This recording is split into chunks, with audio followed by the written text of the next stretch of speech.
Sucks. I'm sorry. Stinks. I ran across Is that a it curse word now? Maybe a little.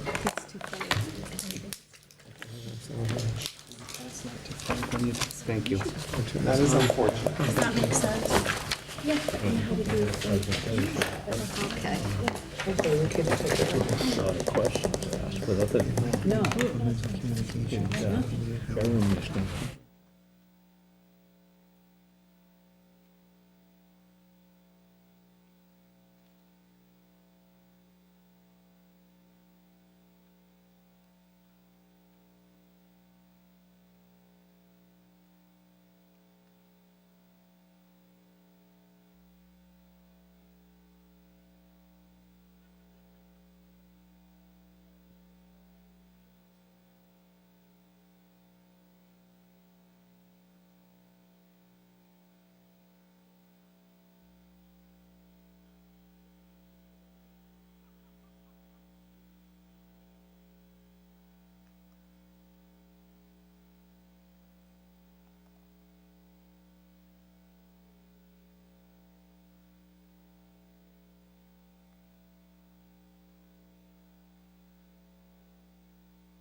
Something that's coming to me. I want to get rid of When you put it like that. I don't know you. Separate what? Oh, so funny. Did he miss those lunches? Yes, every day. No one's going to deny what I work for. I'll just follow it along.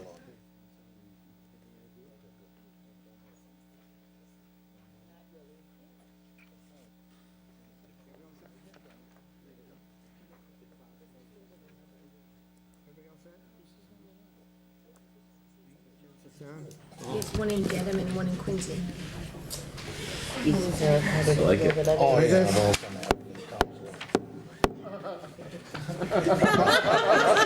On ballot, that's fantastic. I call this regular meeting of the Municipal Council for Tuesday, June 6, 2017 to order. I'd ask you to please stand and join in the salute to our flag. I pledge allegiance to the flag of the United States of America and to the republic for which it stands, one nation, under God, indivisible, with liberty and justice for all. Thank you. You may be seated.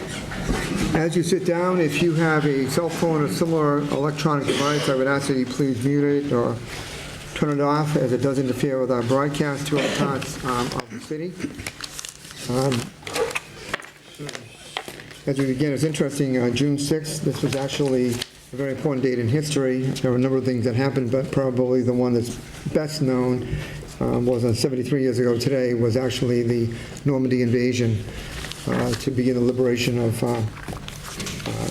Nazi-held Europe. And last week we celebrated Memorial Day. There were a lot of reminiscences and discussions about World War II and the vets. So it's a special day to a lot of people. So I just thought it was interesting to mention that. To my colleagues, I just had Ken distribute to you, and George, I'll get you a copy of this, a notice of a special meeting, which we will have next Tuesday.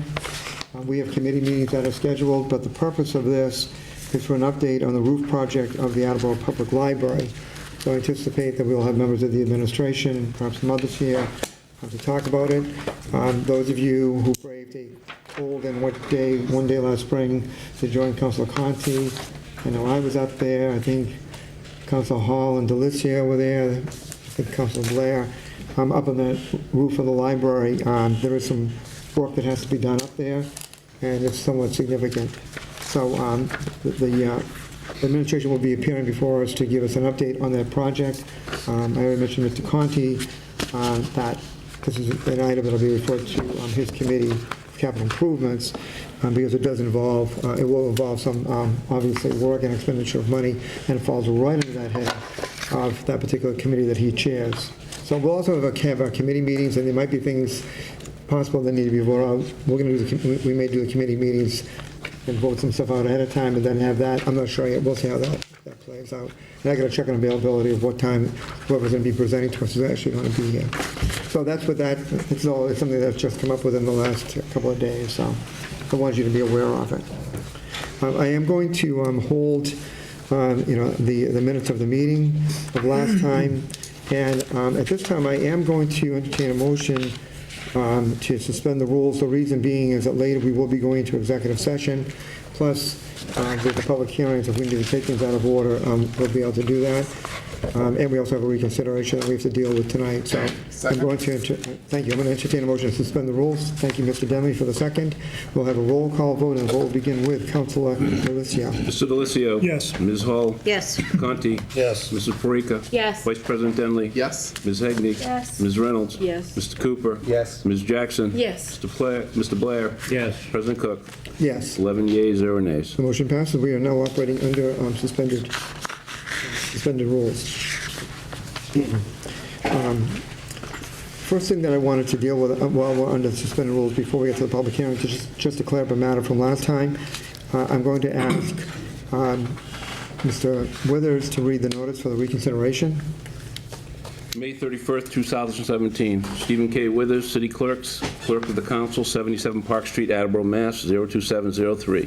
Dear Mr. Withers, I, Frank B. Cook, President of the Attleboro Municipal Council, hereby file with the Clerk of the Council/City Clerk, in accordance with the Attleboro Home Rule Charter, Section 2-9E, notice of motion to reconsider the vote of the Municipal Council taken at the special meeting of the Council held on Tuesday, May 30th, 2017, which reads as follows. Was vote number 11, voted on roll call, 6 yeas, 4 nays. Ms. Hegney, Vice President Denley, Mr. Conti, Mr. Delicio voting nay, Ms. Reynolds absent, to approve the mayor's request to appropriate $74,950 from account stabilization fund, other financing uses, to account Angel Park renovations, other funding sources, to rejuvenate Angel Park. Very truly yours, Frank B. Cook, President. Thank you. I'm going to read, this is an item that was in the Personal Human Services Committee. I'm going to be calling upon Mr. Cooper in just a moment, but today, when we voted a week ago on this particular matter, I'd indicated, and from my notes, that it had passed, and it was the next day that we realized that we actually needed, because it was coming out of stabilization fund, we needed a 2/3 vote of the full council for passage. So it was at that point that I decided to make sure that procedurally we got it right. I filed for the reconsideration at that time. So that's the reason why I had done that. But Mr. Cooper, since it's in your committee, I want to refer to you at this time, please. Thank you. You're welcome. From the docket of June 6, 2017, I move to reconsider the following vote from the special meeting of May 30th, 2017. Vote number 11, voted on roll call, 6 yeas, 4 nays. Ms. Hegney, Vice President Denley, Mr. Conti, and Mr. Delicio voting nay. Ms. Reynolds absent. To approve the mayor's request to appropriate $74,950 from account 8455-599000 Stabilization Fund, other financing uses to account 353549900 Angel Park renovations, other funding sources to rejuvenate Angel Park. Second. Thank you. The motion is in order. Are there any comments, please? No, this is just to reconsider the vote. Okay, thank you. Are there any other concerns or comments? Yes. Thank you. Councilor Hagan. Just for the point of order for you, for last time, we have a full council this evening, so how many votes this evening? It still needs To pass. 2/3 of the full council, so it needs 8 votes. Thank you. Okay. But on this one here, this is a simple majority. On reconsiderations, there are 2 votes. The first one is to determine whether or not we want to reconsider the matter or not. This one cannot be amended. It's just a simple yes or no vote, simple majority. A yes vote is to reconsider, a no is to let it ride. Okay? If the votes are in the affirmative, then we're on to back to the actual motion that we were last time. Okay? So this first vote is whether or not we want to reconsider. I am going to do a roll call vote. The vote will begin with Councilor Blair, and so everybody's clear. A yes vote is to reconsider the matter. A no vote is to not. Are there any other questions on comments at this time? Okay, hearing none, we'll proceed with the vote. Mr. Blair. Yes. Ms. Jackson. Yes. Mr. Cooper. Yes. Ms. Reynolds. No. Ms. Hegney. No? Vice President Denley. No. Mrs. Parika. Yes. Mr. Conti. No. Ms. Hall. Yes. Mr. Delicio. Yes. President Cook. Yes, 7 yeas, 4 nays. motion passes because it's a simple majority. And could you give me those notes again? It was Councilor Reynolds, Councilor Hagney. Hegney, Vice President Denley, and Councilor Okay, Conti. thank you. Okay. So that's 7-4. We need a simple majority, so the motion passes. So we're on to the main motion, or back to the main motion. Thank you. From the docket of April 18th, 2017, I move to approve the mayor's request to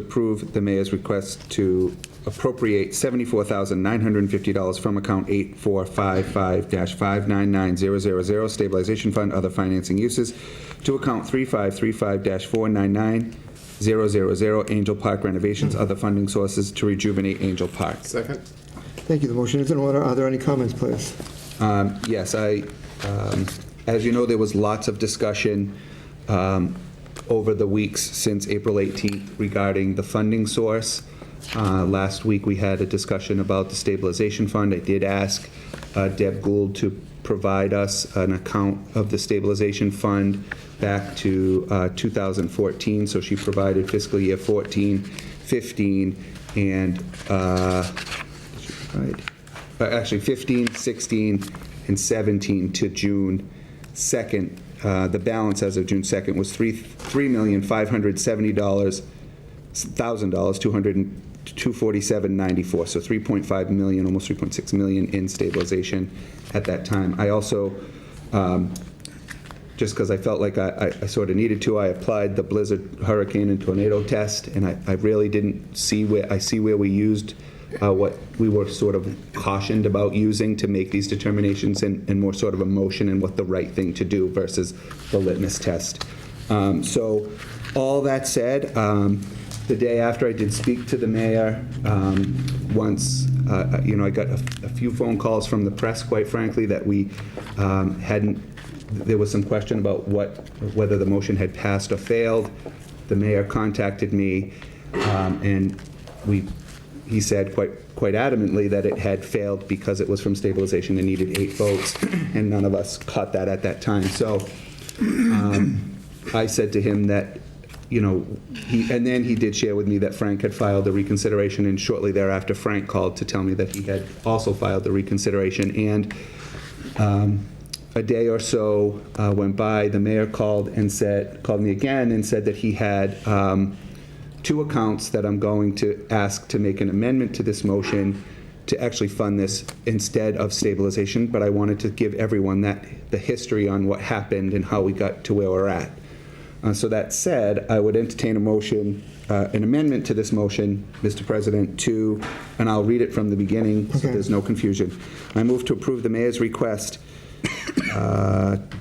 to appropriate $74,950 from account 1224100-574010, citywide insurance, $44,950, and account 1124100-574230, citywide professional liability for $30,000, to account 353549900, Angel Park renovations, other funding sources to rejuvenate Angel Park. Second. Thank you. The motion is in order. Before I answer any comments, could you just slowly give me those numbers again? I just want to make sure that both Mr. Withers and I have them. Sure. 122 122 41 41 000 000 574 574 010. 010. And that was citywide insurance? That's right. $44,950. $44,950 and no cents. Okay? And 1124 Yeah, 1 second. 1124 1000 1000 574 574 230, 230. citywide professional liability, $30,000. Citywide Professional liability. professional liability. And the amount, please? $30,000. 30,000. Thank you. So again, we got a second, so the motion is in order. Are there any comments, please? Yes, again, those amounts came from the mayor via email to me on May 31st at 5:09. In his comments, he says, please find the accounts within the general fund that have a surplus due to expected activity that did not materialize. Please let me know if you need anything further. And he gives me the account numbers, the account description, and the amounts. Thank you, Kevin J. Dumas, Mayor, Office of the City Mayor. Thank you. Are there any other comments or concerns? Vice President Denley and then Councilor Delicio? Okay. Vice President Denley, please. Thank you. You're welcome. I'd spoken to Mr. Cooper about this earlier. We're not on the same committee. And I was hoping through the chair I could ask Mr. Cooper, you explained to me how, because these accounts aren't used, if we don't use them by the end of the fiscal year, they automatically become free cash. So this is like pre-spending free cash. In a way, could you kind of Sure. explain why? And it makes me feel a lot more comfortable about it. So will Sure. you please explain it? When we spoke earlier, you said you would have preferred that this amount of money would have come from free cash. And my response to you was something like, it basically is coming from free cash because the mayor's telling us with 3 weeks left of the fiscal year that he's not going to use these funds. And so if he didn't use these funds, they would all be swept at the end of the year into free cash. And once that was certified, then it would be available for us to spend or deposit or put where we wanted. Do it as this council voted at the request of the mayor. So it is free cash-like, I think is what you said, something like that. And so that's sort of how I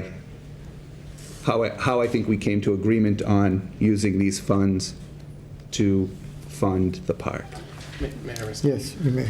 Thank you, Mr. Cooper. I want to give you and the administration and President Cook and those involved my appreciation because my main concern was the funding coming out of the stabilization account.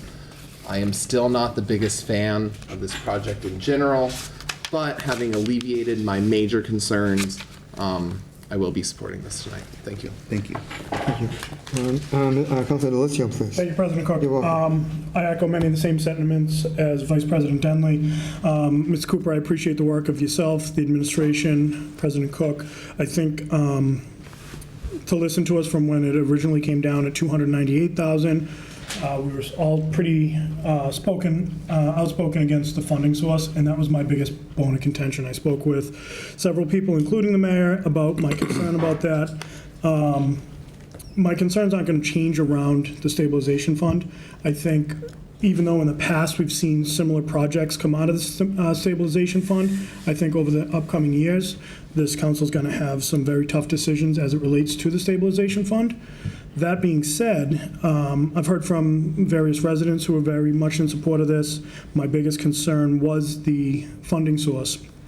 So, all that being said, I think that this is the right project at the right time, especially with money as Mr. Cooper, excuse me, I'm fighting a little bit of allergies, but as Mr. Cooper really expounded upon where the funding source is coming from, I'm very comfortable with this vote at this point. So, thank you, Mr. Cooper. Thank you. Excuse me, Councilor Conti and then Councilor Perica. Yes, through the chair to Councilor Cooper. Councilor Cooper, I thought that the insurance and professional liability insurance were contracts. They are, and the mayor mentioned things to me like the timing of the new fire truck, some things coming off that vehicles, professional liability insurance payments that they didn't need to make, and he said that these two funds, this amount of money, Barry's doing his end of year review, and this is where he came up with these two amounts of money to equal the $74,950. Has there been a surplus in the insurance and professional liability accounts in the prior years? I didn't go there. I don't have the answer for that.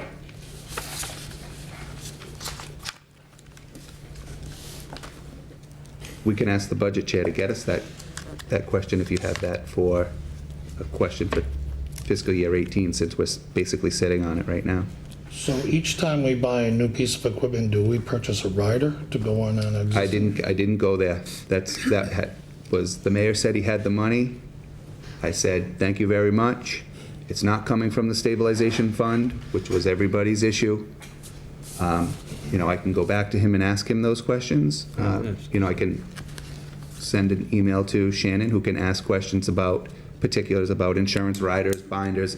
That's what the mayor gave me for information when I talked to him on the phone. The reason why it's important is because we're coming up to budget meetings, and you just pointed out $45,000 out of insurance accounts, it's a liable cut for next year, and $30,000 out of a professional liability account, which is a liable cut next year. So without a full explanation, there's two motions to cut the budget by $75,000.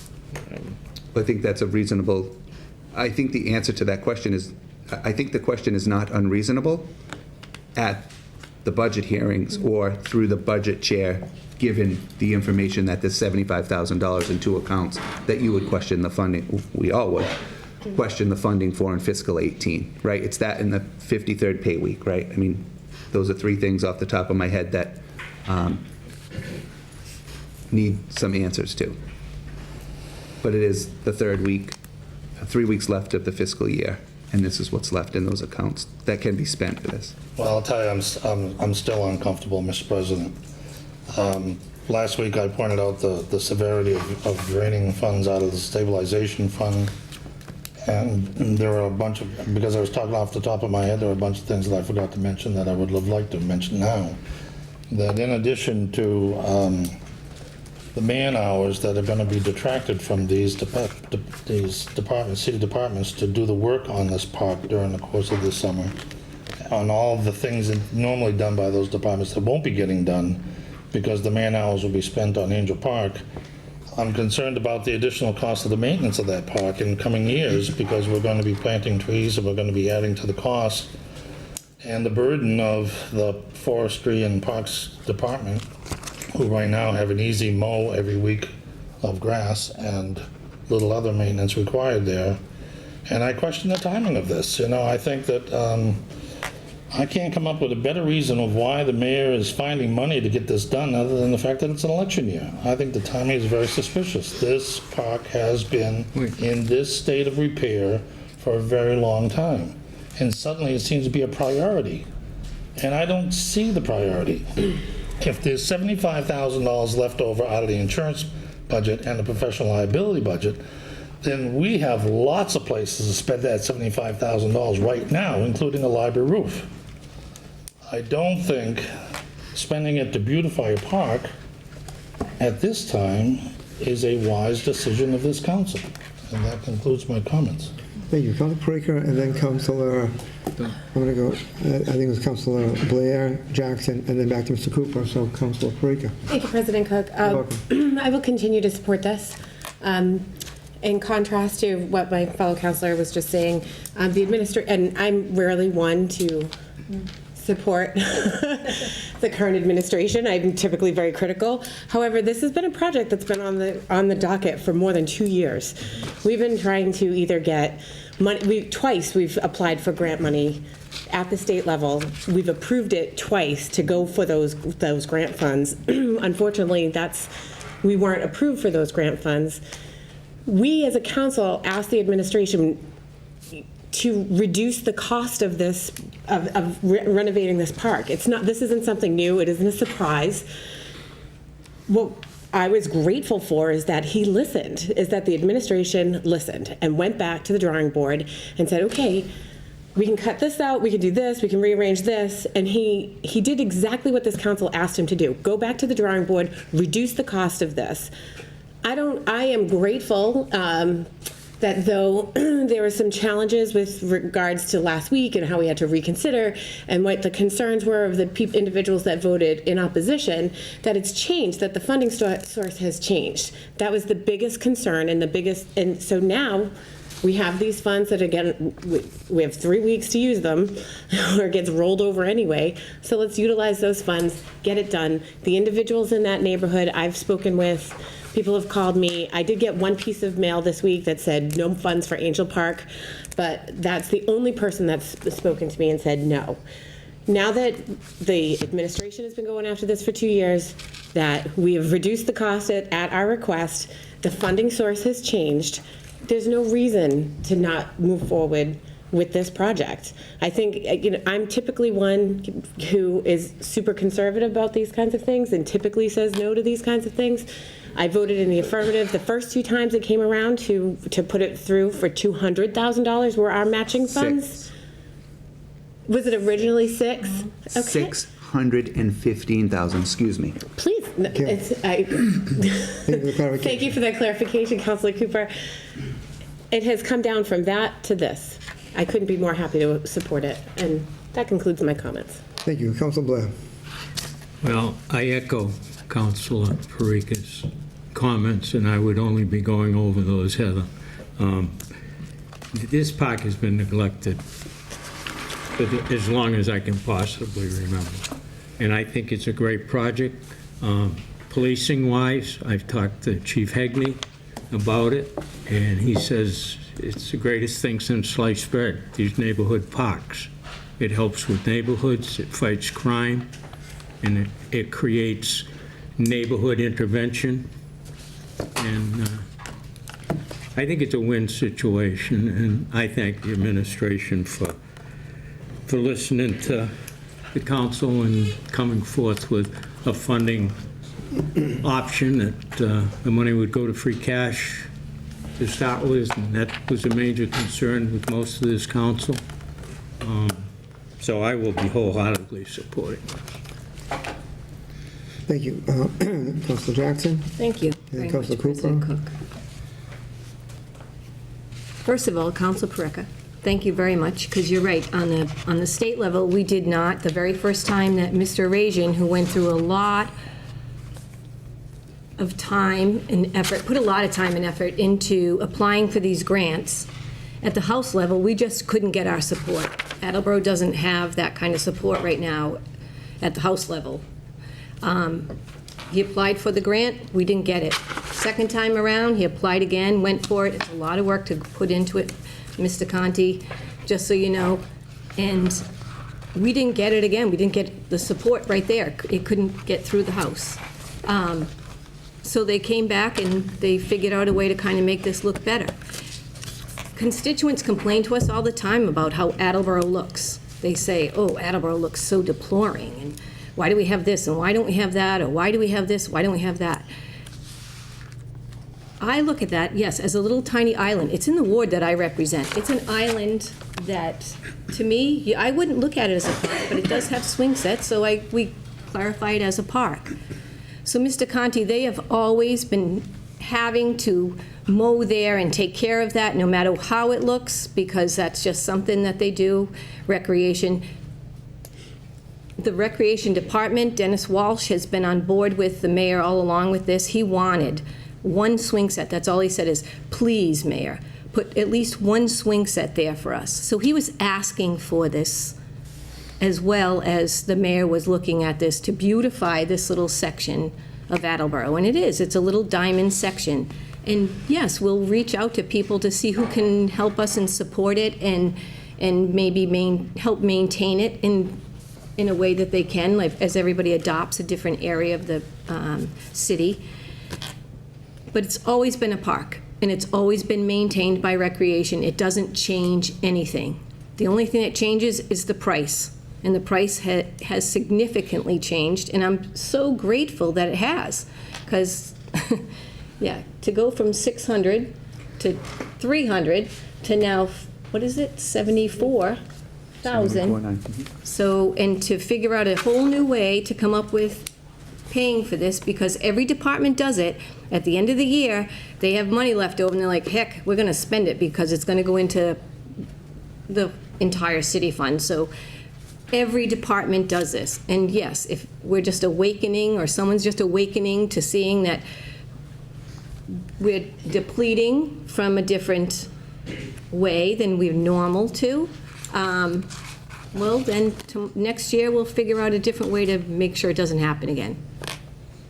But this has always been a park, it's always been maintained by Recreation, and it always will be maintained by Recreation.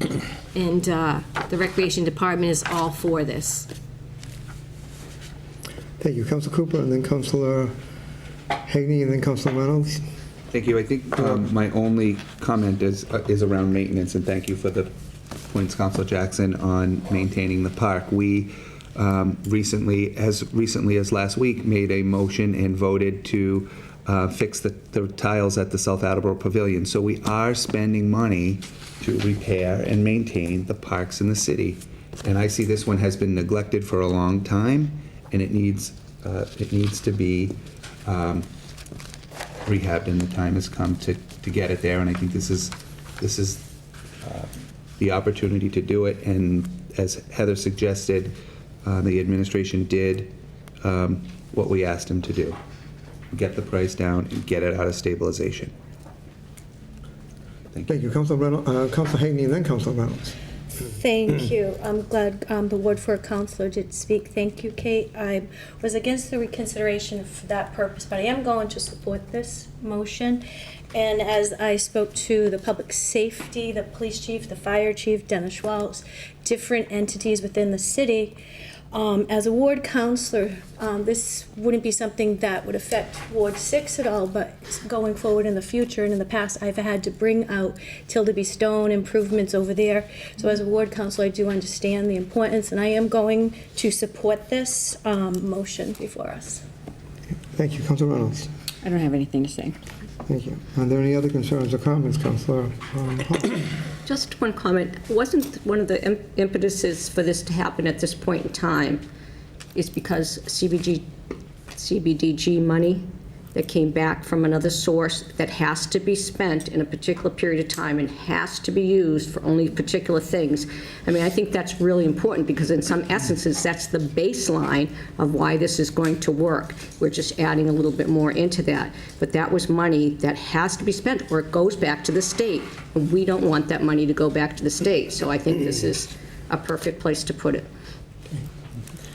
Thank you. Any other concerns or comments in this matter? Vice President Denley, will you take the chair for a moment, please? President Cook. Thank you, Vice President Denley. We've all had a chance to speak out on this matter, and having listened to the comment for the last couple of weeks, that was appropriate to just add a couple of words relative to this particular item. I've always maintained, as a city councilor, if we build something, yeah, they'll come, but it's more important for us to maintain it, be it a school, be it a park, be it equipment, whatever it happens to be. It's our responsibility to take care of that which we have decided to build in this city. And sadly, as time goes by, other priorities come in, which take money away. We get those dreaded unfunded mandates. That will be in my tombstone someday. But the dreaded unfunded mandates that take precious dollars away, that prevent us from doing other things. Last weekend, of course, was Veterans Day weekend. I visited that park. And it's really a shame when you pull up to it to see the curbing right in front of that stone and the sidewalk deteriorating. There's a bench, there's a picture of it in the paper a few weeks ago. That's not in the greatest of shape. You can just barely read the sign that's not put behind a piece of plastic or whatever. This is actually a neighborhood park. It's not a destination park. I know there were concerns raised about traffic and other such things, but when you look at the history of urban areas and parks that were built, parks tend to be built in neighborhoods for the use of the people in that neighborhood. If I'm taking my grandchildren, for example, to a park to play, I really don't go to the one in the ward that I represent, Horton Field, which I was involved with part of the renovation and renaissance of that park. That's really designed for the neighborhood kids, and they're the ones that use it and take wonderful care of it. But I'll head over to Capron Park, or maybe I'll head over to Ponce and Hewitt, or maybe I'll go to one of the schools where there's a lot more playground equipment. But this is actually an urban park designed for the people really who live in that particular area. The other interesting thing is, when you look at it, this particular park is named in honor of a veteran. Next May will be the 100th anniversary of that gentleman leaving here, going off to fight for our country in the 1st Air Corps and losing his life. He was the first officer from Attleboro who was killed in World War I. And it was for that reason, I was having to go back and do a little bit of research on it, and there were questions that were raised, and I think there were some very good points that were made last week. Vice President Denley, questioned, for example, like the location of the park. I know Council Perica questioned a lot about the traffic. Mr. Conti talked about how the need for this could be like a great, community effort. And with that in mind, I decided that I would do a little bit of research, and I know George Rhodes always loves it when I start doing some of this stuff. So that was rather interesting when I did some research on it. That park was originally known as Attleboro Park or Cummings Park, and it was there long before it became Angel Park. The interesting thing is that original park, I know Mr. Conti has often talked about community effort, and we've seen that in a lot of things, be it the concession stand at Attleboro High School, the concession stand at Ponce and Hewitt, the South Attleboro Veterans Pavilion. It has been done with volunteer work. Well, it's very interesting to note in that particular part, that first took shape almost 100 years ago in 1920, and there were two people whose names were Stone and Einstein, and they donated 72 tons of loam for that. They also planted 36 maple trees. Now, I was there the other day. I didn't count them all, but I know there are not 36 maple trees at this point. A few years later, the Park Commission, 1923, requested that a suitable name be given to the park. And Angel Park, in honor of one of our fallen heroes, was considered at that particular time. A few years later, the mayor of the city, George Sweeney, actually made a speech, and he urged the city to improve it and to rename it Cyril Angel Square. And once again, Mr. Conti, you'll be glad to hear this, there were volunteers that stepped up in terms of seeding it in the spring. Local Girl Scouts got involved, volunteered to furnish money for evergreens and for shrubs. The father of Cyril Angel, or heirs of the father of Cyril Angel, actually gave $500 to help put the park in shape and to make sure that there was a suitable boulder with an inscription on it. It wasn't quite finished. The city then matched that with another $500, and that completed the job. Now, despite those efforts, the park did run into some deterioration. And last Sunday, for those of you who came up to the Veterans Memorial Common, we were honoring that and rededicating that park that had been built 25 years ago with a tremendous amount of volunteer labor and money at that particular time. And the person behind that was Tom Tully. Well, guess what? Tom Tully was involved in the late 90s with this particular park.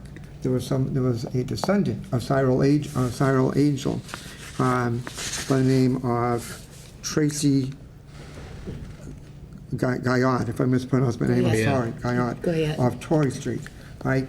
So he went around and started an effort, and they raised about $6,000, and they got donations of equipment, of time, and labor to fix up that park.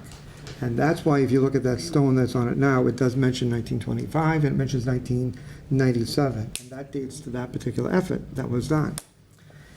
But here, Mr. Conti in particular, I think they will find this to be of particular interest because you and I, having at one time shared the capital improvements, have always seen the importance of making sure that we have funds for it. And when we were building the new high school track, Mr. Conti, to his credit, was in the forefront of saying, 20 years from now, we have to replace that. We need to start setting aside money right now. Okay? Well, it's interesting that when all this work was done, starting back in 1923, that money was put in the city budget to maintain it. Interestingly. $300 a year was put into it. That money is no longer in the budget. And I'm willing to bet that as priorities change, at some point, some other need came along that was so much greater that the people sitting on the city council, and I'm not being critical of them, because I know people may be critical of us in the coming years for the decisions that we make that we think are perfectly fine at this point. But they cut out that money. Maybe they were being pressured, as we always are, by the local paper to make more cuts in the budget. Maybe there were greater priorities. I don't know the reason. I haven't researched that. Maybe I will. But if that money had been left there every year, without counting interest, right now it would have over $28,000 in that account. And chances are probably some of the ongoing maintenance work would have been done, so it would not have gotten to that particular point. So again, in closing, again, we're going to build it. We have a responsibility to take care of it, to maintain it. This has been a project that we've known about for a number of years. It's something that I feel that, the time has come. And again, as we go forward, I think we have to continue the type of thinking that Mr. Conley's reminded us of, that if we're going to do something, let's start to think about how we're going to take care of it in the future.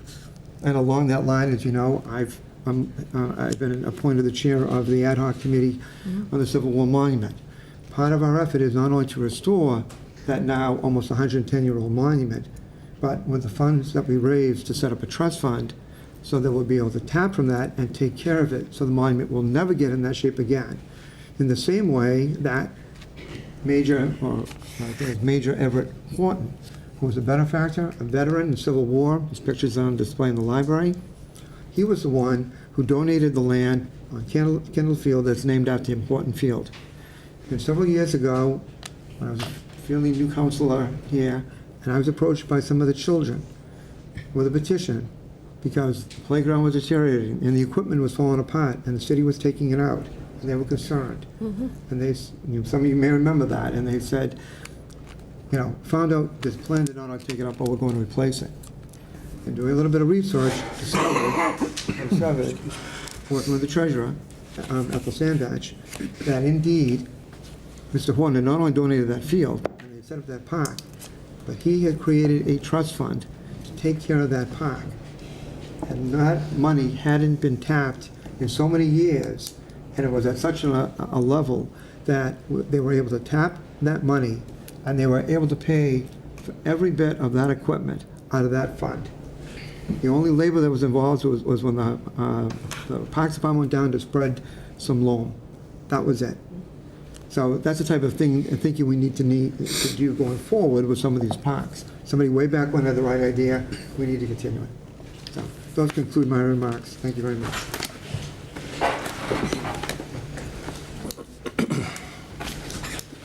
Okay, if there are no other comments, at this time we will be proceeding with the vote. Because it no longer involves a stabilization fund, now we're just down to a simple majority. Point of order? Yes, We still have to vote on the amendment. I know we do. Okay. But when we get to that point, the first one will be in the amendment. That'll be a simple majority. If that passes, it went back to and then that becomes part of it. Again, it will only be a simple majority. So again, this is just going to be a simple majority. I'm going to call for a roll call vote. And if there are no other questions, a yes vote is to add the amendment, a no is not to. We all square it on the vote? Fine. The vote will begin with Councilor Delicio. Mr. Delicio? Yes. Ms. Hall? Yes. Mr. Conti? No. Mrs. Parika? Yes. Vice President Denley? Yes. Ms. Hegney? Yes. Ms. Reynolds? Yes. Mr. Cooper? Yes. Ms. Jackson? Yes. Mr. Blair? Yes. President Cook? Yes. 10 yeas, 1 nay. The motion passes. So now we're back to the motion as amended. Are there any further questions?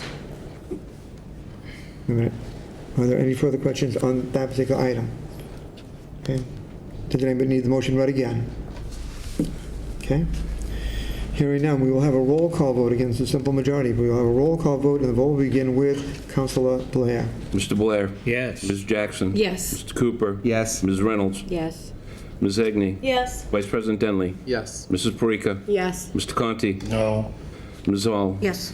Mr. Delissio? Yes. President Cook? Yes, 10 yeas, 1 nay. the motion passes. Thank you. That concludes the business I have for personal and human.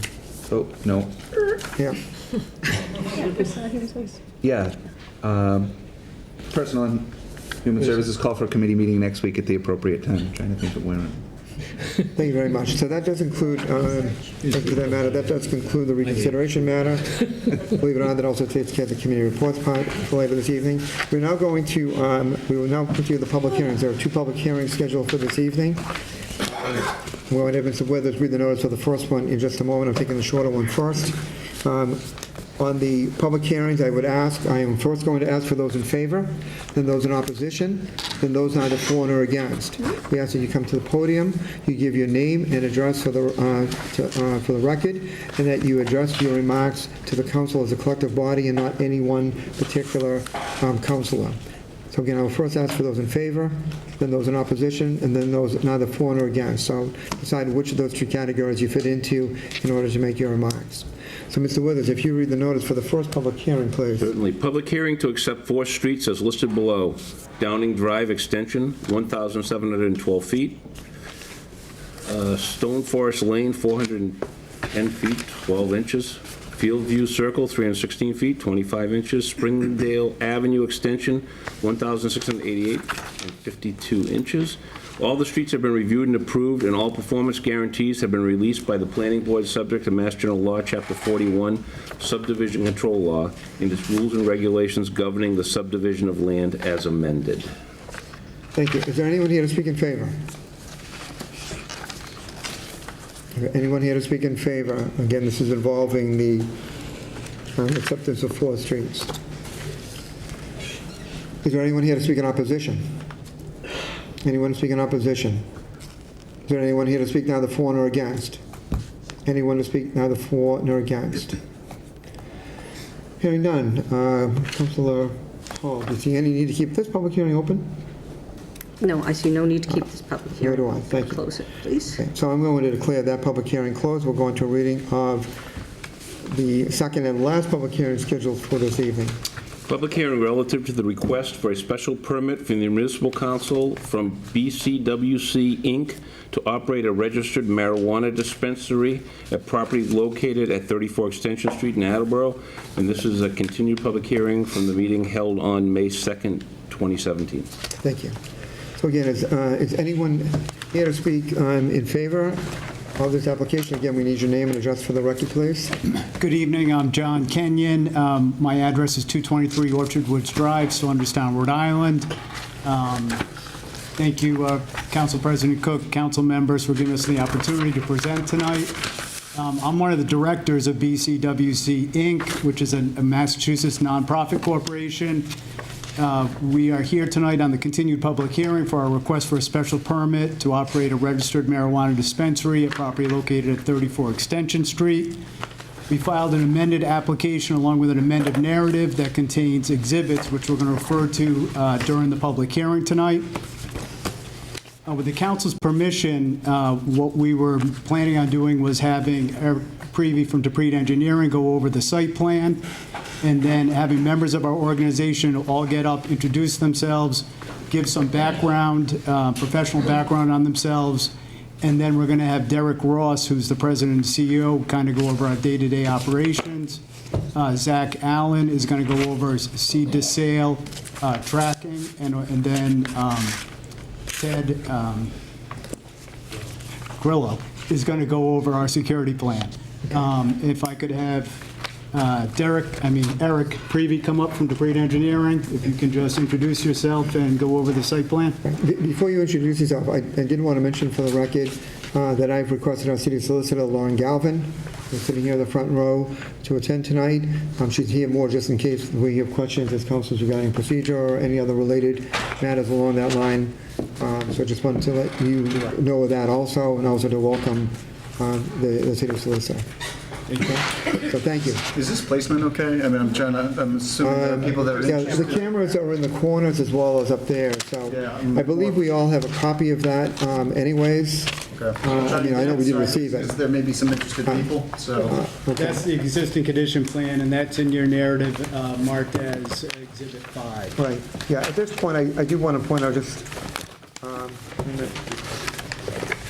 for the audience and others, that we had received quite a bit of information on this particular project in recent weeks, and it has also been amended with additional information answering some questions that had been raised at that time. So all of us, do have that material.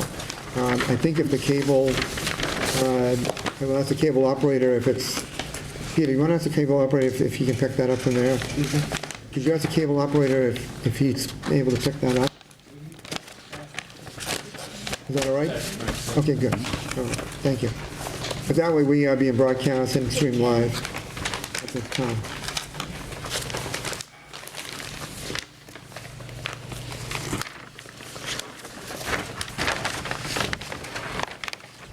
Thank you, Ken. Ken. Ken. Yes, thank you for your patience. Sure. Good evening for the record. My name is Eric Privy, Prive. I'm a registered professional engineer with Dupree Engineering. Offices at 2 Stafford Court in Cranston, Rhode Island. I'm actually also a citizen of Attleboro as well. So, actually, I've lived right across the street at Connor Court for 9 years. So, I'm going to go through the site plan real quickly. What I want to note real briefly is the parcel itself, from an external perspective, is not going to be changing. So that's up front. I'm going to describe the property and tell you what's out there. It's a 1.77 acre parcel. That's located on map 147, lot 5C. It's at the end of Extension Street. And I'm actually going to switch over real briefly here. I have an extra exhibit that I had brought here. Thank you. So this is County Street. Just to get everyone acclimated real quick. County Street, Frank Mossberg Drive, Extension Street. So Extension Street's the first small dead-end road on the left side here. The parcel that we're talking about is located at the very end of the left on that first dead-end here, again within the industrial park area as well. County Street 95 over here as well. So this is the parcel we're talking about. Excuse me, Eric. Council President, I have copies of the map. I don't know how you want me to present them to the board. If you'd like to present them, hand them out right now to everybody. Sure. So that we can refer to it in case there are questions, that would be great. I would also ask you to make sure that our admin person, as well as the city clerk, have one.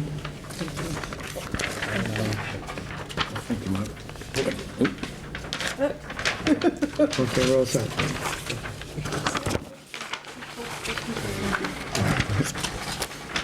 Thank you very much. This should be the only item that isn't in your narrative.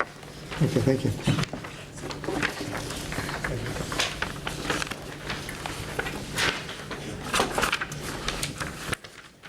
So I'm going to just flip back to the actual site plan now. I just wanted to kind of get everybody to the site first and give it some context of where we were coming from. As I mentioned, it's a 1.77 acre parcel. There's an existing building located somewhat centrally on the property. It's about a 14,700 square foot footprint. Portions of the building are a 2-story and portions are a 1-story as well. There's approximately there's 97 parking spaces located throughout the property as well, located on site on traditional asphalt parking. There is some landscaping that's located in the front, and we provided a brief memo as well, specific to the landscaping, because I know that the planning director, Mr. Erasian, had mentioned some comments or some clarification as to the visibility of that front door. So we did provide, with the memo, there was also a picture as well to show you what it looks like. But just to give a little extra clarity for this plan, there's 3 large trees that are located in the front of the property.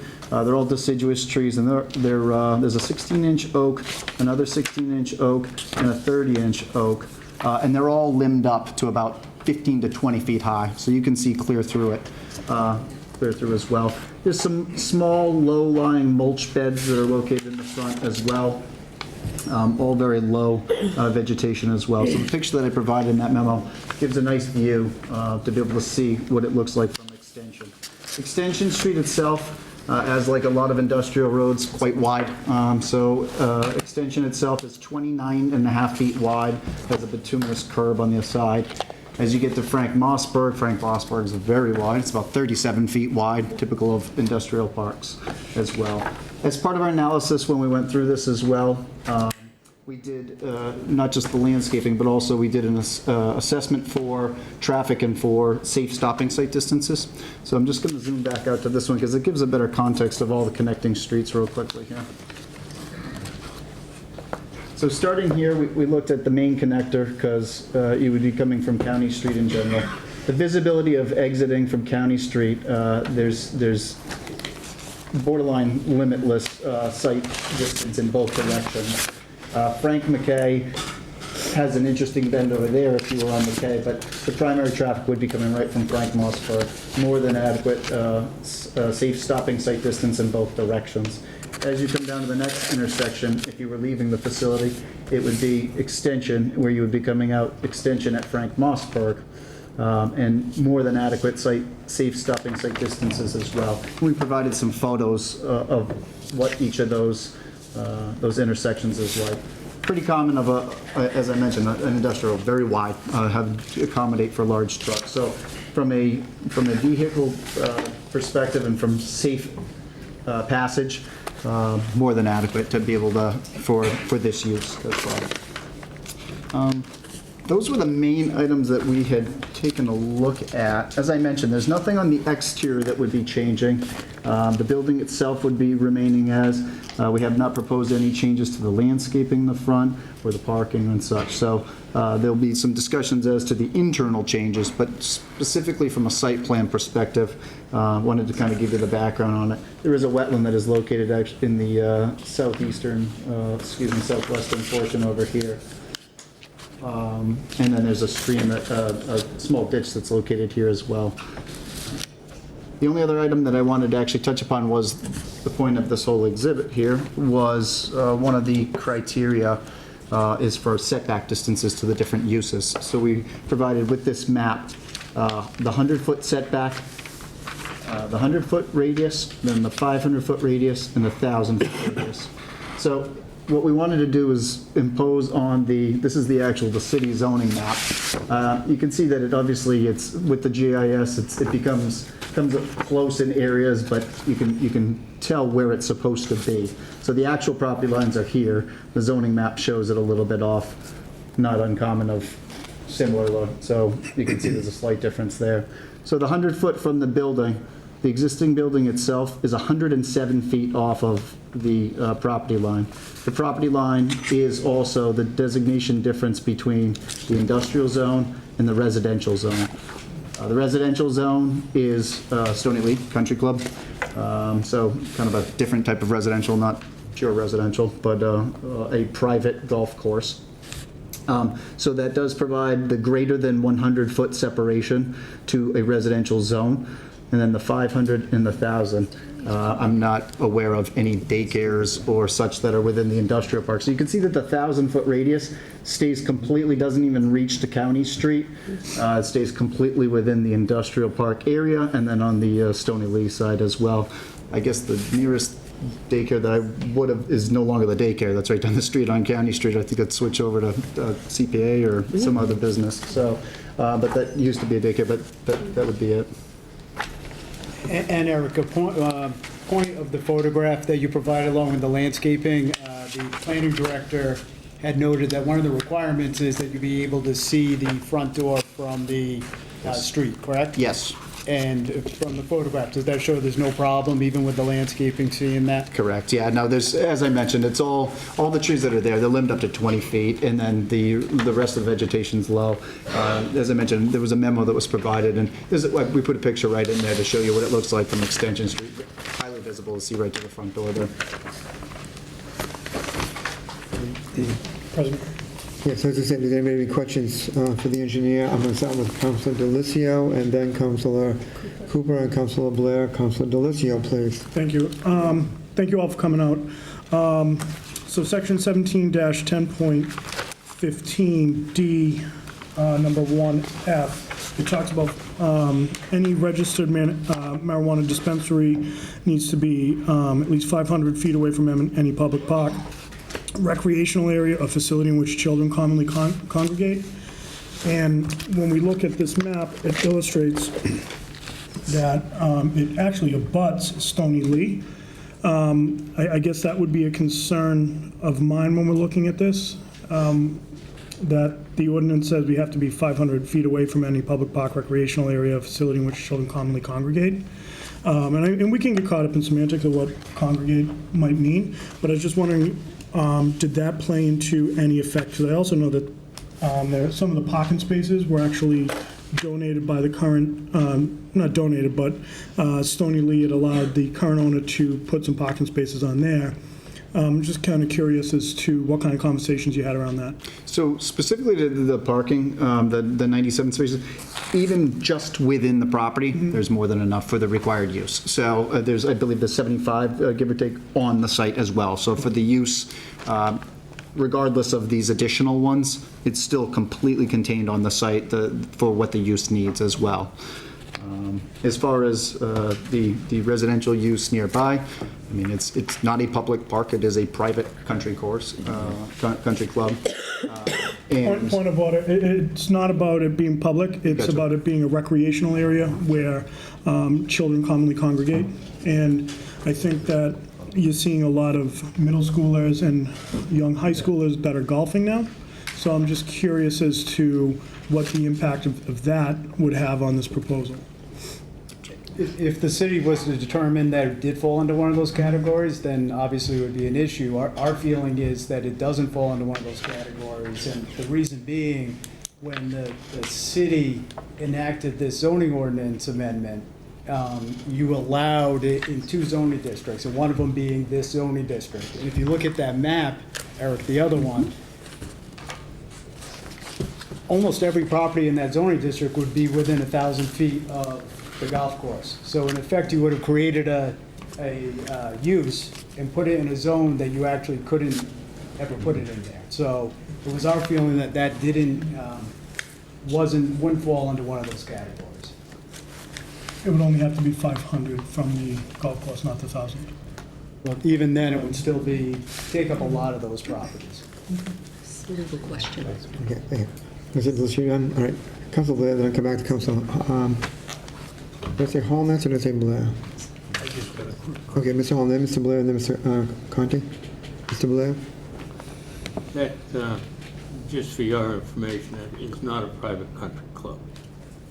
That's open to the public court. It's not per se owned by the public, but it's open to the public. There's not an exclusive membership, say, like Highland Country Club or Warner-Moyce or whatnot down in your area. But that is open to the public. There's a lot of children that use it, young people, and I encourage young people to play golf.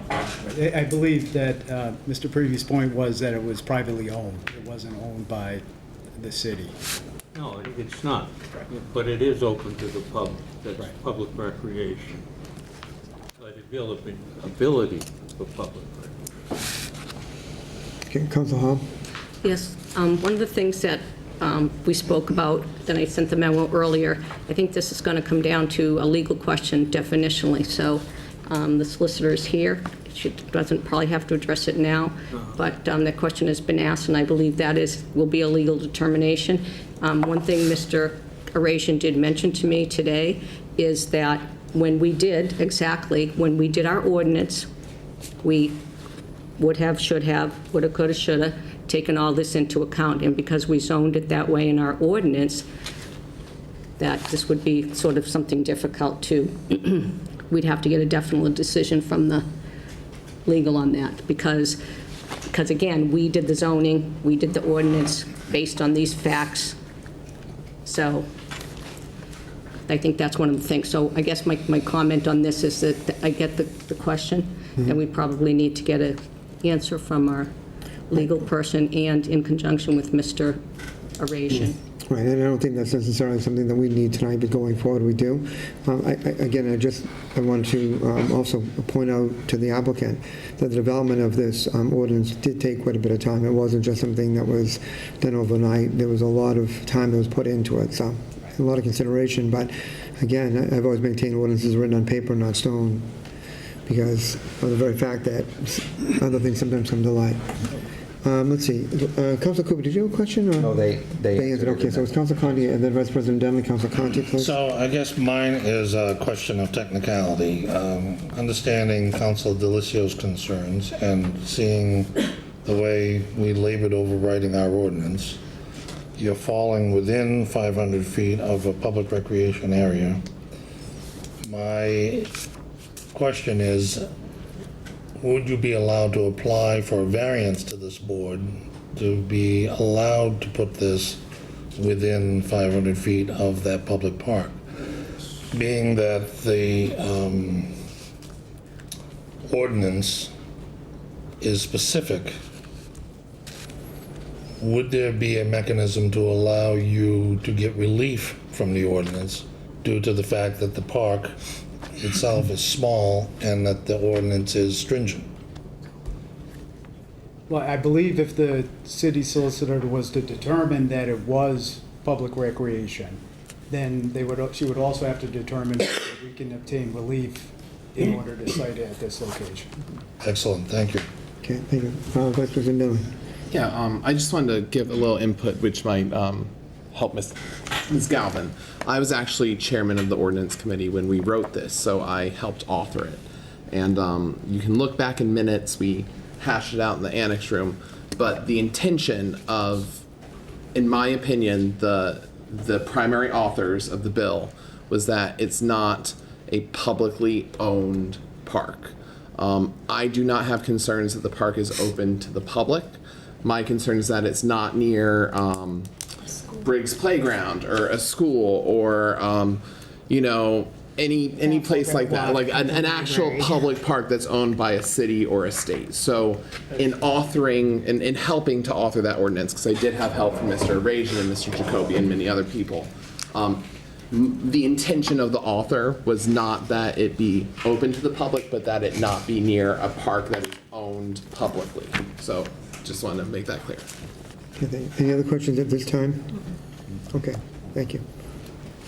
Thank you. At this time, I'd like to have the members of the organization, as I said, all come up, briefly introduce themselves, and then Mr. Ross is going to go into more of our day-to-day operations. Okay, that'll be fine. Thank you. Good evening. My name is Derek Ross. I'm President and CEO of BCWC. And with your permission, I'd like to just give a little bit of my background and then introduce the rest of the team, get to know everybody, and then come back up and explain the day-to-day operations at our facility and the plant life cycle and how everything's going to work there. Okay, thank you. So I've been in the cannabis industry for a little over 10 years. I consider Attleboro my home. I moved here in 8th grade and finished high school, played ball here, and eventually moved all over the country, chasing this industry in the legal markets it existed in, developing my practice and soon starting a cannabis-based consultant company in Rhode Island. We specialize in designing facilities and helping out applicants all over the country acquire licenses. Over the last year, we decided that we wanted to go for our own license, which brings us to Attleboro, Massachusetts.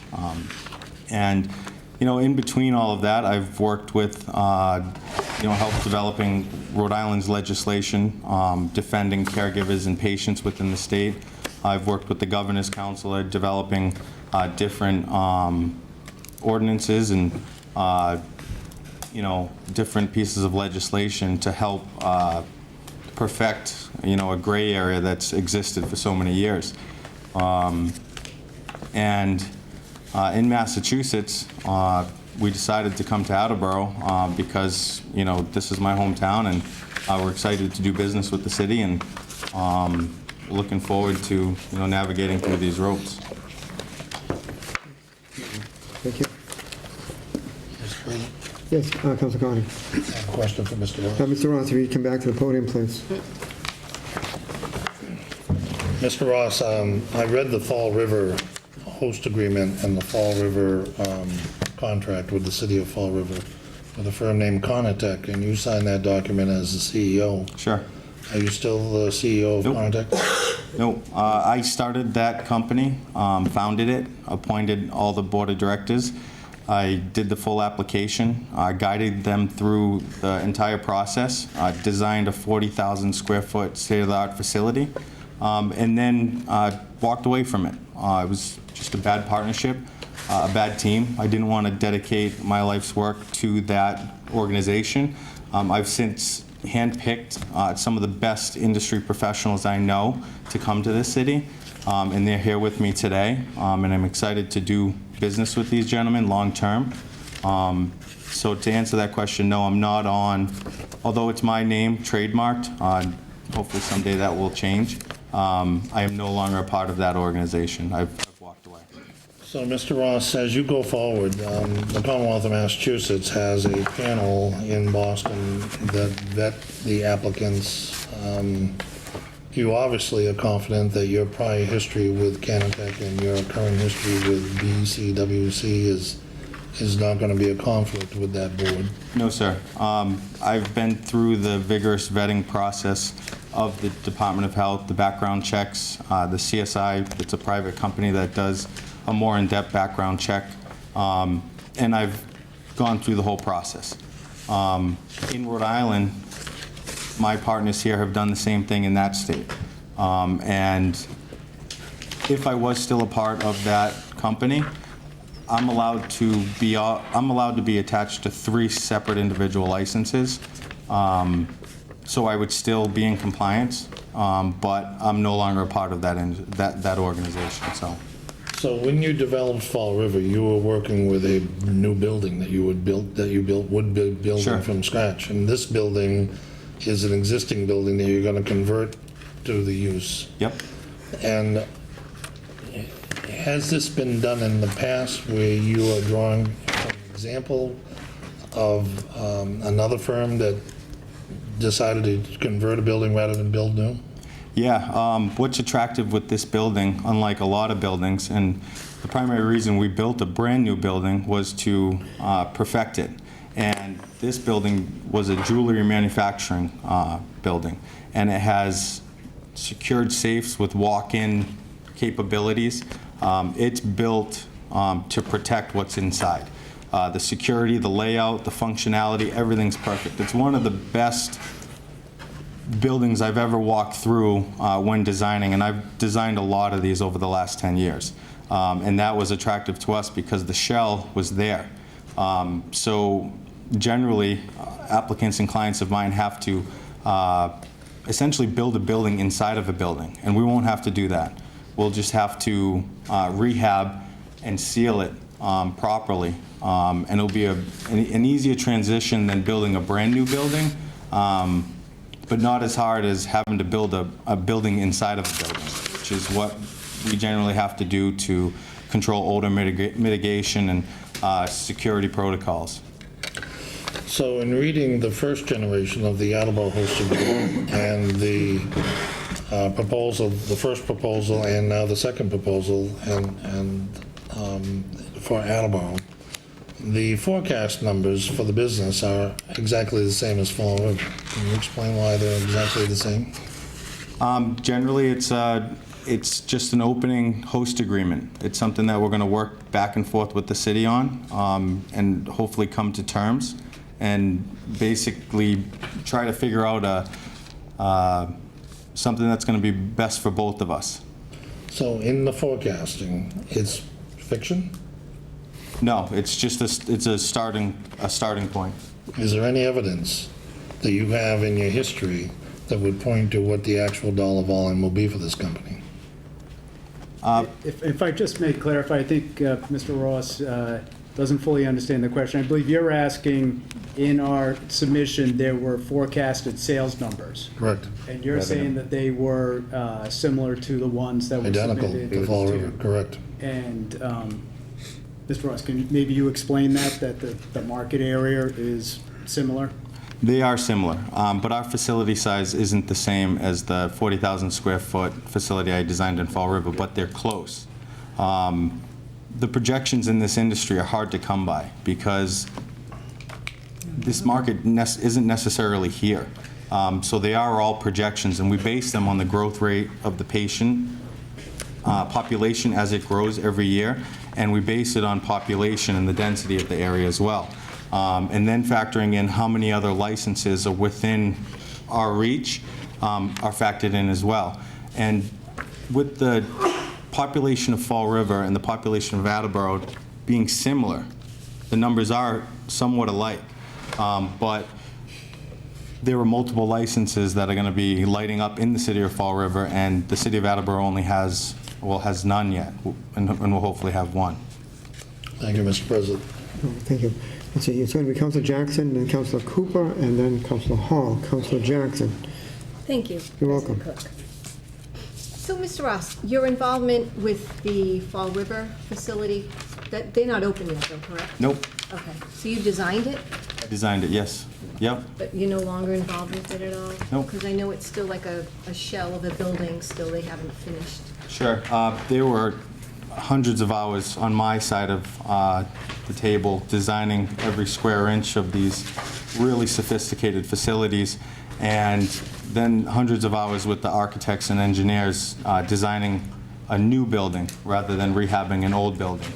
And you know, that's where I spent most of my time. That's my day-to-day, is designing these facilities. It's a special niche that I've kind of been able to navigate through to help applicants control, you know, all kinds of different problems that exist within this industry, specifically for the Northeast. It's not the easiest climate to deal with the humidity and the cold and the changing climate outside every day.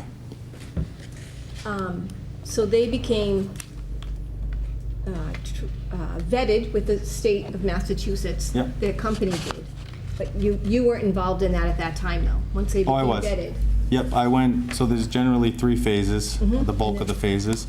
I went right through all 3 phases. I went, you know, to the public hearings, jumped through all the hoops with the city and the state, and did all the vetting, did all the background checks. Those background checks continue to, they still exist until the final certificate is issued, which even after you get through your first 3 phases, you still have architectural and engineering, and then you have, your final certificate, and then you have to run a business, which this business isn't as easy as everybody thinks it is, and then you get your final certificate. I did not get to the final certificate because we were still in the build-out phase. So have you been part of a completed, once you've been invited by the state? I know it takes a very long process, like it's going to be like months and months before your company right now can even get invited by the state. So have you ever completed a term with the company? Not in the state of Massachusetts, no. Okay, how about in Rhode Island? In Rhode Island, the way Rhode Island is right now, we don't have vertically integrated licenses. We have, at one point it was caregiver licenses, then co-op license, then cultivation licenses. I have worked with I actually opened up 400 light, well, the largest facility in the state of Rhode Island I worked for some time, which is the Thomas Slater Center. And I did work with them, and they had a full vertically integrated license. I ran and trained their harvest team and germinated their first 5,000 seeds to start and open that facility. So I have worked with nonprofits that have had full vertically integrated license, but not one in Massachusetts. Yep, thank you. Councilor Cooper, and then Councilor Hall. Thank you, and I'm sorry to have to go backwards. Is there some exhibit in this, what you've submitted in the 3 submissions you made to us, that would support your DPH checks and the submissions that you've gone through, do they provide you with a piece of paper that says you have been signed off by DPH for these things? Yes, Exhibit 3 of the amended narrative contains our invitation to submit management and operation profile. Right, I saw that, if I may. I did see Exhibit 3, but it's a single piece of paper. I actually clipped it because I wanted to ask the question. It says that on or before June 12th, they must receive the management and operations profile along with all the required attachments as outlined in the management and operations profile instruction. So have you done that? No, in fact, we have that ready to go. We have to submit that. I'd prefer to submit it by the end of this week. And that would then put us into the second stage with the state. Okay, and so that's the moving the company, right? That was one of my questions, but one of my questions was particularly about you, sir. So when you fill out the Corey checks, the background checks, the acknowledgement forms, and submit them to the state, you're not necessarily told you're okay and good to go. It's an ongoing investigation. But generally, within the first few months, if there's something on your record, they'll call you and let you know that you're not going to be able to participate in the DPH medical marijuana program. Thank you. So when I read that section again today, I noticed that it is doing across the U.S. and territories, including the Commonwealth, but it also it's only looking for one specific thing, and that's drug felonies. And other things, have you ever been in any other cases or that kind of thing? So I didn't know if they gave you anything to say that you've satisfied that requirement to date, and it sounds like the answer to that is no. They don't, but they let us progress to phase 3, which basically says there's nothing out there, but if something happens in the meantime, it's still open. This is the most vigorous background check that I've ever had to do in my life, and seen with my clients all over the country. This is one of the most serious applications in the country. It's one of the hardest markets to get into because of it. So I'm confident that, our team, who's been vetted by Rhode Island and myself in Mass, that we're not going to have a problem there. Okay. So the other, again, back to Councilor Conti's question about sort of Fall River, and you made a comment similar to, well, the geography and the population is similar. I have to tell you quite adamantly that the population is nowhere near one another. My 6-year-old to 8-year-old, before we came here tonight, asked Siri what the population of Fall River was, and the population of Fall River is about 88,000. He asked what the population of Attleboro was, and the population of Attleboro is 43,000. So the population itself in the area is much greater, and you have a much closer proximity to another large city, which is the city of New Bedford, right? Here, we have a proximity to another large city, the city of Taunton, but we certainly don't have 80,000 people in the city of Attleboro. We have, in fact, less than half of that. So I want to make sure that it's not the same population as Attleboro by any means. We have far fewer people in the city. Will some of those patients travel to this area? Likely. If they like the care and the service that you provide, if you're awarded this, then you may attract people from a catchment area that they think that they're getting people from, and there'll be sort of that overlap in competition. I think the state tried to avoid that in the way they granted licenses and the way that they look at things, but inevitably that will happen. Or you'll provide a particular service or oil or tincture or something that they don't, and they'll come to you, and vice versa, right?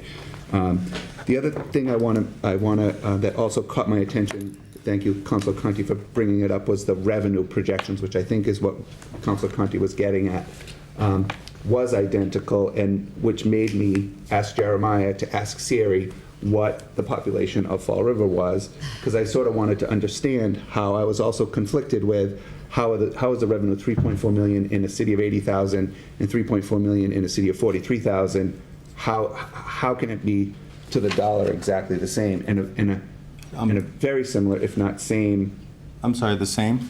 The revenue that you predicted in your host agreement to the city of Fall River and what you predicted to the city of Attleboro is exactly the same. And it was based off our reports. It was based off the licensing as well. If the city of Fall River had 2 licenses that were granted, it would have been roughly the same numbers. And these are projections in a business that doesn't exist. But the city of Fall River has 5 licenses, I believe, right now that have gone through provisional. The city of Attleboro has 0. That's how we based our projections. So let me help you. So if the overall revenue for, say, Fall River was, 6 million and you had 3, that would be 2 million per center. Is that what you're suggesting, that they've spread that Sure. overall revenue over what could potentially be licensed in that area? Is that? Yes. Okay. I'm sorry if I may. That's right. Sorry, I feel like I'm hogging, but I've had all these questions as we've sort of gone along.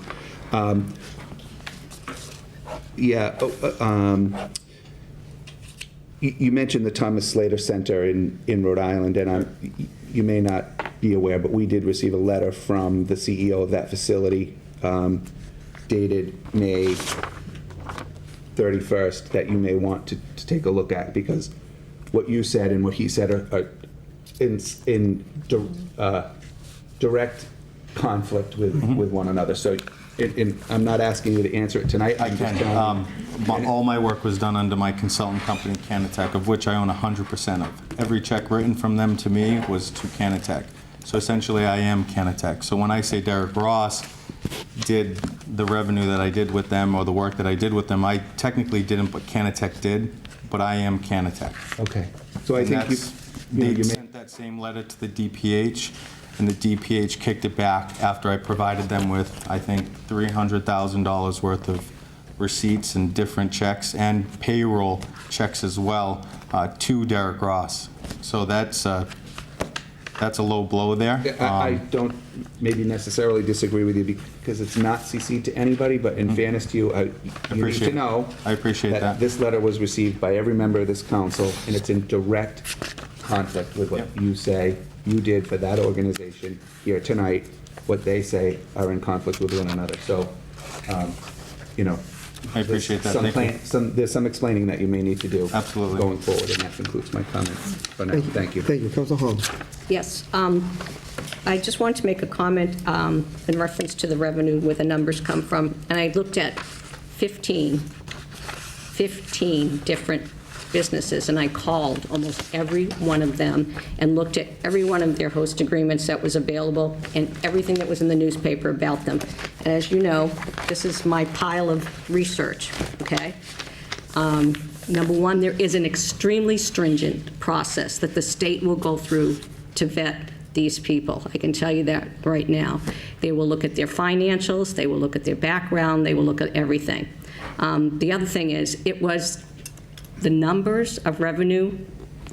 I mean, I'm going to tell you, they're just almost like a shot in the dark. It's like people pulling things off a dartboard for the same reason, is there is no experience here.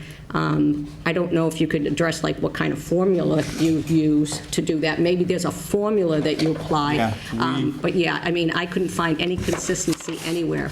We built our own independent analytical report that shows the growth rate of the patient population in Massachusetts for the last 2 years and then 3 years in front of that as well. And I can provide that report to you. And that's kind of been the foundation that we've always based these numbers off of. But to put things into perspective, these dispensaries are opening and they're closing their doors because of a supply and demand issue. It's not a revenue that's too little. It's a revenue that's a lot higher than they anticipated. Trying to zero in on the exact numbers, well, it's a shot in the dark because this market doesn't exist yet. And we wish it does, because it's been a real hard avenue to drive down with investors and business partners and find the real numbers. It's hard because they don't exist yet. All we can do is use what we got, and on the Massachusetts Department of Health, website. It shows you every gram, every ounce, all the medicine purchased in the entire state, and we back those numbers up against the growth rate of the population and then the density of the areas we were in based on how many licenses were within that area. And that's why the numbers are similar, but right now we can't zero in on defined exact numbers, but all the numbers we provided are conservative numbers. And if I may,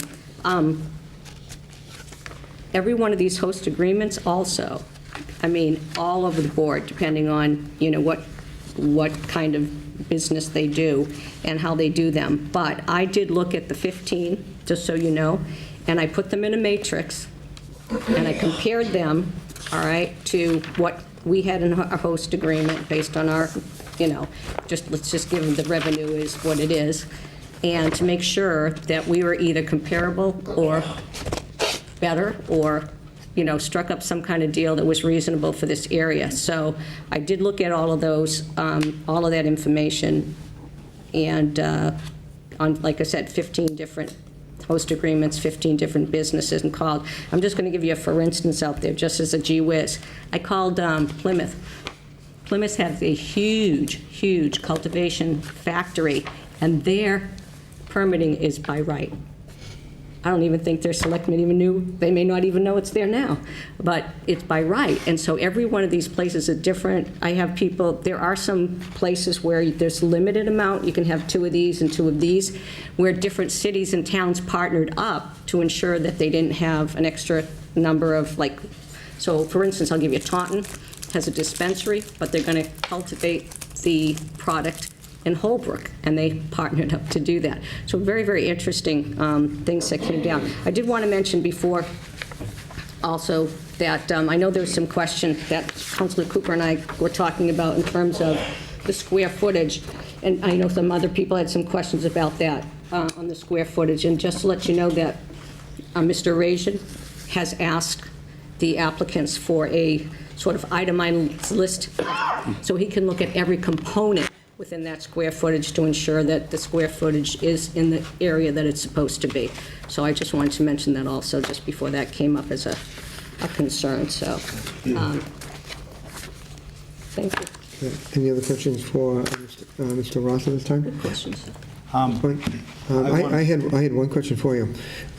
Given the fact that these are a lot of projected revenues, and as you know, pardon the pun, but companies like yours, when trying to go in a community to kind of sweeten the pot, present a host agreement.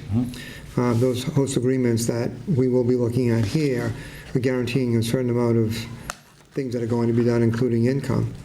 You know, given the fact that these are projected revenues and all the problems you mentioned relative to the marketing situation, if it turns out that your projections are wrong and you are not making the projections and the type of money that you anticipate, does that mean that you will then want to come back and renegotiate the host agreement?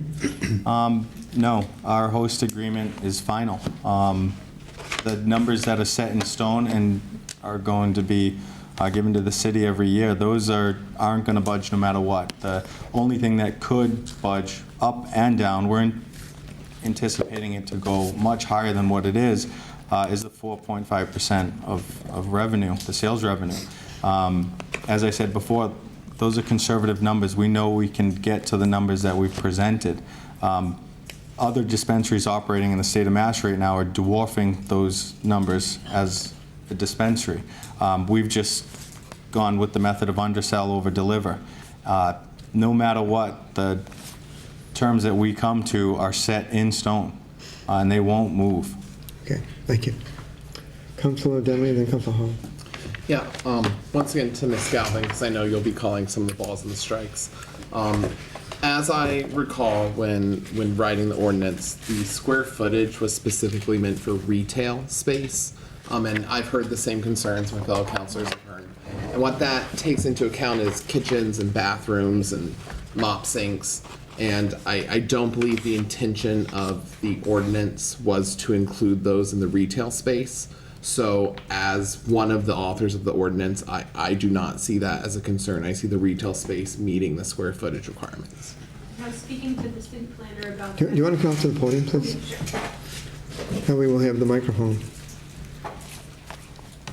Lauren Galvin, City Solicitor. Thank you. I was speaking to the city planner about those issues today, and I'd just like to say, we would like to request, and it looks like some of you may have already received it, but a larger plan, just so we can see the square footage better. Sure. If you could get that to me and the planner and the counselors, that would be very helpful, because that was Gary Arasian's understanding of the ordinance, but he just couldn't figure it out because he couldn't see the numbers on the particular plan we had. So thank you for raising that.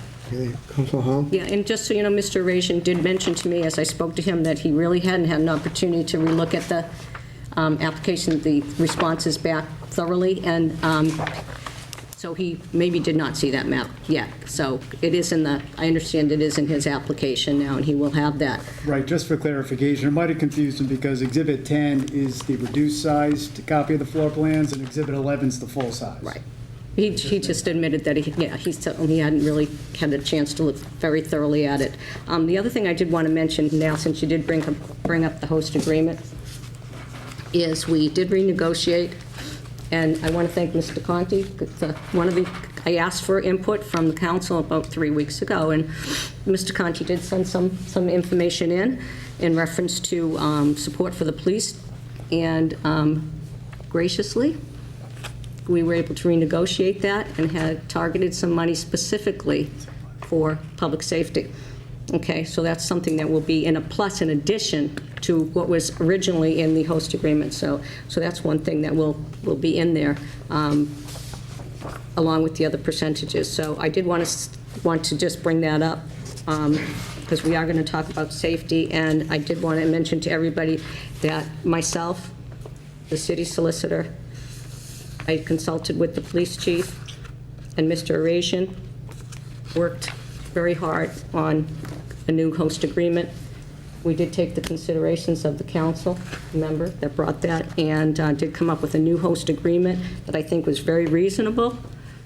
And this will be shared with everybody soon. I get some copies of it. So, If I may, along that line, I did have, this is an issue that I've been working on for several months, long before it came down to us, as we were getting some inquiries. I did want to let everyone know, I was speaking with the administration today in terms of the host agreement.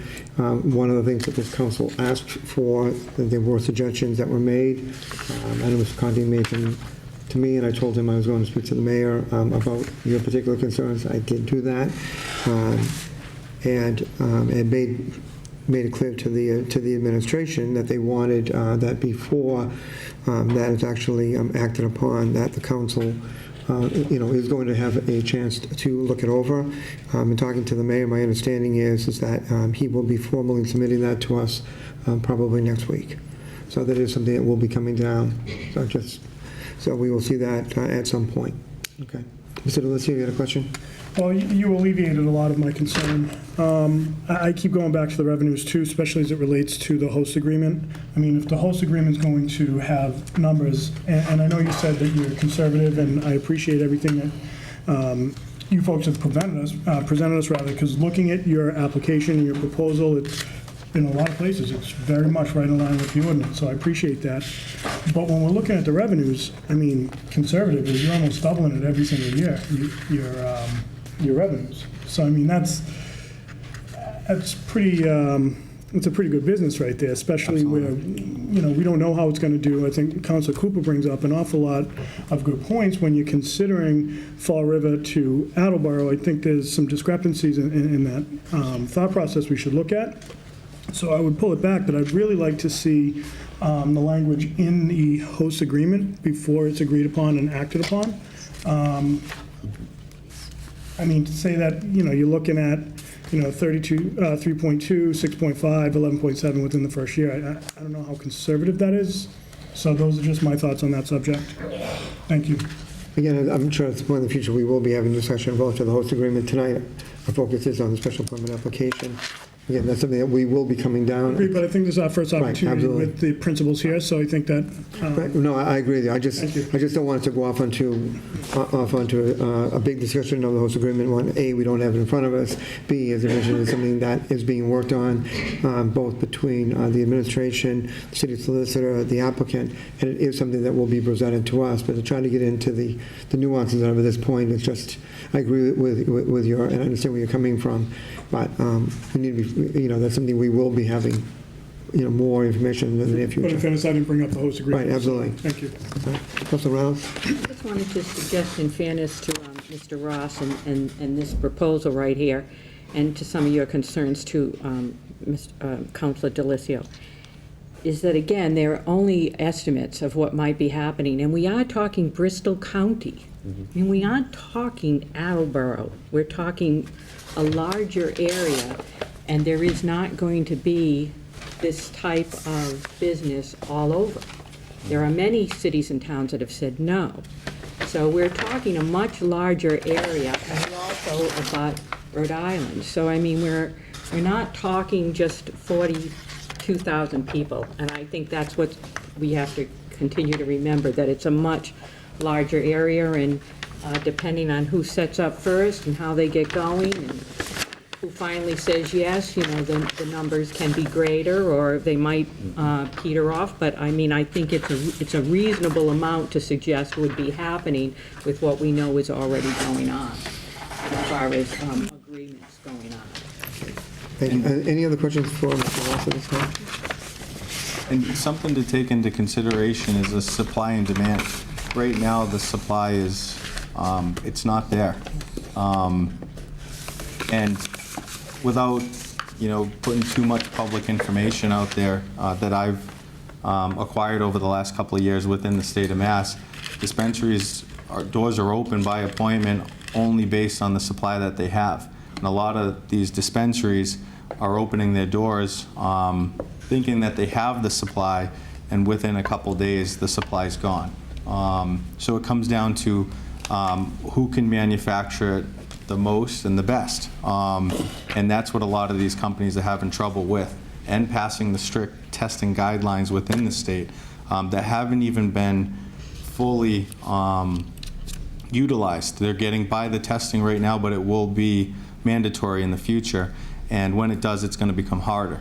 And I think with a little bit more research into how these other dispensaries are doing financially, their numbers, their revenues, would make everybody feel a lot more comfortable about the projections we've made, and they are just projections. Okay, thank you. Councilor Cooper? I think my only two additional comments about revenue, and then I'll let it go till you present us some additional data. But I think that there are other states with similar and like models, maybe not exactly the same. Colorado comes to mind off the top of my head, that started smaller. And I think just a little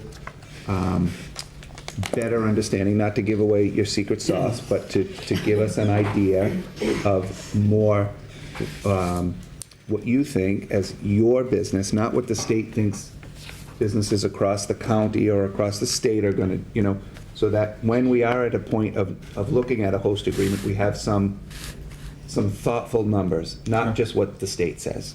That's my first comment.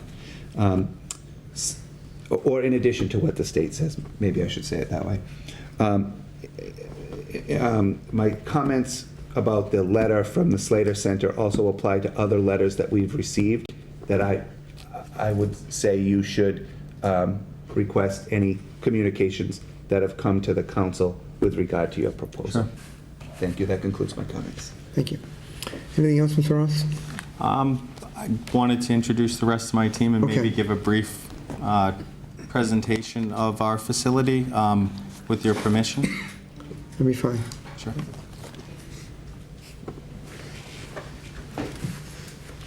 Good evening, everybody. My name is Brett Fish. I am a board member and the COO. A little bit about myself. I come from a marketing and advertising background. I am a president of a credit card processing company. I have a partnership in a company that does software and app development. And I've been running a facility in Rhode Island called Ocean State Cultivation Center for the past few years. We started out as a non-residential co-op, met all of the state's requirements, and we were way above board with everything, and really set the tone and the example for what a cultivation center actually turned into. So we were issued one of the first licenses in Rhode Island for a cultivation center, currently supplying the dispensaries or compassion centers, whichever you'd like to call it, in Rhode Island. So we have wonderful relationships, and it's a great business, and I'm proud of it. Thank you. Councilor Cooper. Could you just repeat the name of the business, sir, in Rhode Island? Sure. Ocean State Cultivation Center. We're located in Warwick, Rhode Island. I've also testified on behalf of regulation, which is important to our company and also to myself, and consulted with a gentleman that is one of the head marijuana people in cannabis for Rhode Island. Thank you. And I'd like to turn it over just to keep the introductions rolling so you guys can go home in a decent hour. Just a second. Are there any questions, Councilor Conti and Councilor Parika? I might. Councilor Conti. So, Mr. Fish. Yes. Ocean State Cultivation, what's their volume, annual volume? Annual volume, you're talking about poundage, or you're talking about? Well, let's start with poundage, if that's the numbers that you have. Sure. We're roughly, it depends on strains, depends on the growth. We're probably averaging anywhere from 42 to 55 pounds per month, generally. I mean, that can vary. We're gauging the market on supply and demand. We are expanding. We have 8,000 square feet originally. We just assumed a lease as of June 1st upstairs in our building for another 8,000. Within the regulation, we're only allowed 10,000 square feet of total grow operation. So we will stay within compliance there. We're in the process right now. We have a CO2 extraction machine. We are able to use that finally here in Rhode Island. And we're in the process now of just getting some CAD plans, which we have to get the state fire marshal to approve, which we will be opening a lab up within our facility. And that will be for refining the product once it's out of the extraction machine. So, Mr. Fish, you've got 8,000 square feet. Yes. And you're generating approximately 50 pounds a month. And if you doubled the size, would you double the volume? If you had 16,000, would you be able to grow 100 pounds a month? Great question. There's different growing techniques out there. Right now, we're utilizing a little bit of an older technique, just bigger plants, because we were held to plant counts for so long. Now we're, I don't know the exact number, but it's huge. I'm very conservative. I don't want to move too quickly. There's a lot of cultivation centers coming on board right now in Rhode Island, and there's only 3 dispensaries to sell to. So when, hopefully if expansion comes and that allows some more, I have no idea how that's going to go. So we're just kind of gauging the market and doing our best to forecast that, which isn't a perfect science. So in the state of Rhode Island, are the 3 dispensaries selling out of product on a monthly basis? Because I'm not part of one of those dispensaries, I don't actually know that. So you have no issue distributing the 50 or so pounds each month that you cultivate? That's spoken for, and that immediately goes out the door. Great question. None whatsoever. Right. Yeah, I mean, pretty much everything before we even, it's interesting, I come from a sales background, from radio advertising to credit card processing, and this is a unique industry as far as, what's in the plants is already pretty much spoken for before it's even matured and been harvested. So it's interesting, the sales already happened really while we're still going on versus, a traditional sales industry. So, Mr. Fish, are you on contract to supply specific poundage to any one or all 3 of those dispensaries? In Rhode Island, how it works is we get a letter of intent, an LOI, and we basically touch base with, 2, 3, depending on what we're doing, the dispensaries, and ask what they're in need for. And they will come over and take a look at what strains we have, how the growth is, what things are looking like, and then they'll basically kind of take a request and place their orders. So that's done not on an annual basis? Right now, that's done on a monthly basis. But, right now, the cultivation centers, please don't quote me, I think there might be 7 that are approved. I'm not sure, because it's changing all the time. I know that we were one of the first with another one, and we were the only 2 cultivation centers supplying medical marijuana in the state. So there were others being approved, but we kind of reacted quickly and adhered to all of the Department of Business regulations, from camera backups to odor mitigation, security. We did everything really fast and upgraded to everything that we could to be in compliance as fast as we could. So. In your role as Chief COO of this organization, BCWC, yes, what is the scope of that role in that organization? I'm going to be overseeing, the facility. For instance, we had a staff meeting today at our facility in Warwick. We go over what's on the agenda for the week. We go over relationships with the compassion centers, sales to the compassion centers, whether we're going to redo a room with a newer technology, whether we're going to look to do some new genetics. That's kind of the daily role. So it's kind of it's one that I find my hand in many different avenues of that, and just kind of overseeing the operation. Anybody needs anything, they usually come to me, and we try to figure it out. Thank you, Mr. President. Thank you, Mr. Fisher. You're welcome, Councilor Parika. Thank you, Mr. President. You're welcome. Thank you for coming in this All right, evening. well, thanks for having me. No, I have a question. Oh, okay. Don't go right away. All right, I'm still here. So I find this all incredibly fascinating. I spend a lot of time with farmers, and you guys are a different kind of farmers than I'm accustomed to. Again, this is something that is new to the state, and we're kind of just getting a lift off here. If the council made the request for a site visit, would we be able to do that to your Absolutely. facility? Absolutely, not a problem. We have an open door policy.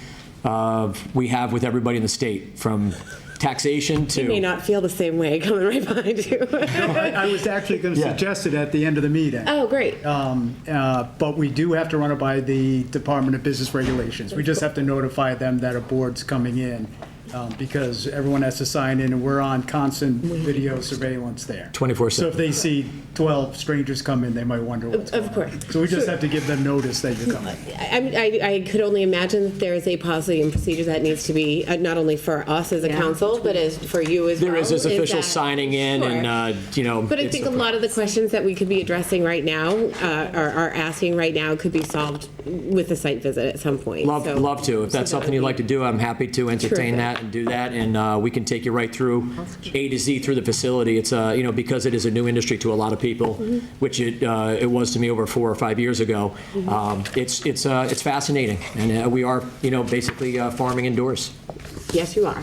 So I guess my question is that, through some of the conversation that's taken place tonight, there are specific concerns as it pertains to growing in this section of the country, and there are comments that were made about, well, we've already pre-sold it while it's, still in the germination stage. Like, what is your contingency? What is the contingency plan in the event that something goes horrifically wrong in one of your cultivation centers and we lose it all? Like, have you had experiences with that? Is I guess what my question is. Luckily, no. Fingers crossed.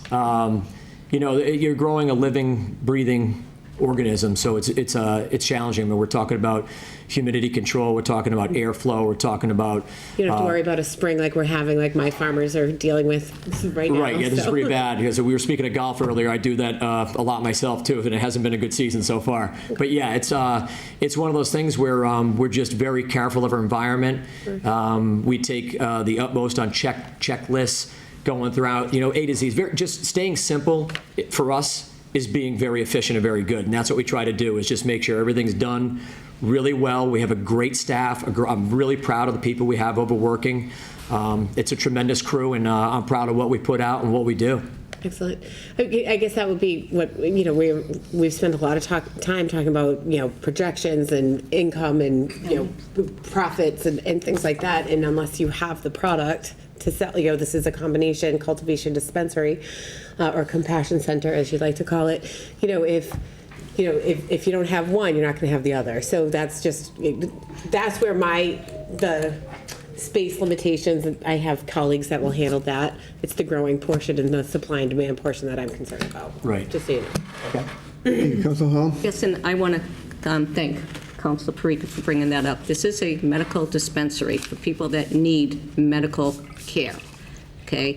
I mean, we are focusing on the business part of it, and that's a reality, and we want to make sure that, of course, Attleboro gets the best opportunities there. But this is for people that need medical relief, and we need to keep that in mind. The one question I did have about you is, what is your inspection process? Who inspects you? Is it the Department of Agriculture that inspects your product? And Another great question. Yeah. We could do this all night. Yeah, right now, the Department of Business Regulation and the Department of Health we're waiting on the testing regulations. Okay. We don't have them yet. Everybody's eager.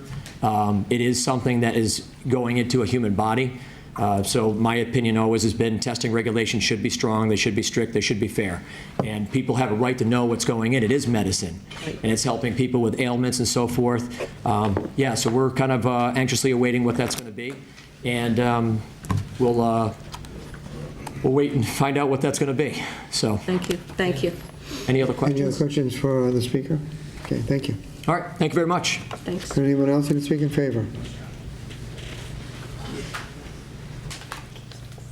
Good evening, council members. My name is Robert Grillo. Today I'm here to represent BCWC and answer any questions in reference to security. I've engaged with BCWC to help develop a security plan and help develop and implement standard operating procedures in reference to security. My experience in the cannabis industry, medical marijuana industry, excuse me, has been for about 7 years now. Recently, in the last 2 years, I've been focusing on cannabis consulting, helping clients develop facility design, developing standard operating procedures, and in that time, I've been focusing on security, helping. A lot of times, I get the opportunity to help these clients develop their security, work with the security company, and help apply it to the medical marijuana industry. Thank you. Councilor Cooper, then Councilor Conti, Councilor Cooper. Thank you. Could you tell me your name again? Robert Grillo. Robert, is most of the others that came up had a profile in the packet? Were you? I'm not a director or an executive or board member on the BCWC. Do you follow is- Stonewall? Yeah, do you report to, have a reporting relationship with Mr. Burnham, who's mentioned in this? Correct. Okay, thank you. I'll be working with him, so everybody knows, he's our chief security officer. He is a retired state trooper in Connecticut, and we'll be working very closely and continuously to develop standard operating procedures in reference to security and when developing a security plan. Thank you. Councilor Conti. So Robert, if this facility gets its permit and the facility becomes operational, you'll be a direct employee of BCWC? Correct. Will you be using independent contractors in the securitization of the facility? Yes, sir. Can you expound on the use of those private contractors so I can get an idea of the range? Sure. So we've engaged with American Alarms. They're a Massachusetts-based company. They've been in business since 1971. They offer a wide range of services within security, from design to monitoring. They have a 24-hour monitoring station in Massachusetts. So in the event that one of their clients has a security breach or an alarm, they're the ones getting that information and therefore relaying it to local officials or necessary personnel. So in your history, can you illustrate the demands on the local community when such a breach takes place? I haven't seen that happen. I haven't seen a situation like that personally. These facilities are locked up very tightly and secured, both being well lit and the exteriors having ample amount of camera coverage to eliminate any blind spots and deter anybody from breaching security there. Well, in Attleboro, we're famous for some incredibly crafty people. Yeah, I do Who know have cut about holes that. in roofs and lifted gold safes and Yep. transported them to other portions of the country. Alleviate one of my concerns that this is going to place an additional burden on our law enforcement officers. So, That when you have an issue, your contract with American Alarms has a certain scope of work for them, and that may be exceeded, placing a burden on our police department. Is that logic true, or is it invalid? I think with any business where you're dealing with a valuable commodity or product, there is risk involved. Again, the security at these facilities is very tight. Surveillance is a priority for us. Additionally, we hope to work with the local police force to develop a plan that sits well with them. So, it protects our patients, protects our employees, and protects the building and the contents within. I'm happy to hear that, because I believe that our law enforcement professionals want to be involved at that level. Likewise. I don't want to speak for them, but communication is certainly one of the best things you have to offer. Thank you, Mr. President. Councilor Hall? Yes, thank you for bringing that up, and it jars my memory on a lot of items that I've already discussed with I did have conversations with the police chief here, and the police chief, it was coincidental. We were going back and talking about the host agreement, and he was at a conference at the time where this discussion was happening with the Attorney General, I believe, was there, and got a lot of information, passed that back to us, which was, again, the impetus for why we felt that it was very important to have some money come directly to help supplement our police force in whatever way they want to use that, be it education or whatever that they wanted to do that. So I appreciate that. We did take that into account. We didn't anticipate that. Chief Hegney, Chief Hegney was extremely, I just saw your face, I'm sorry.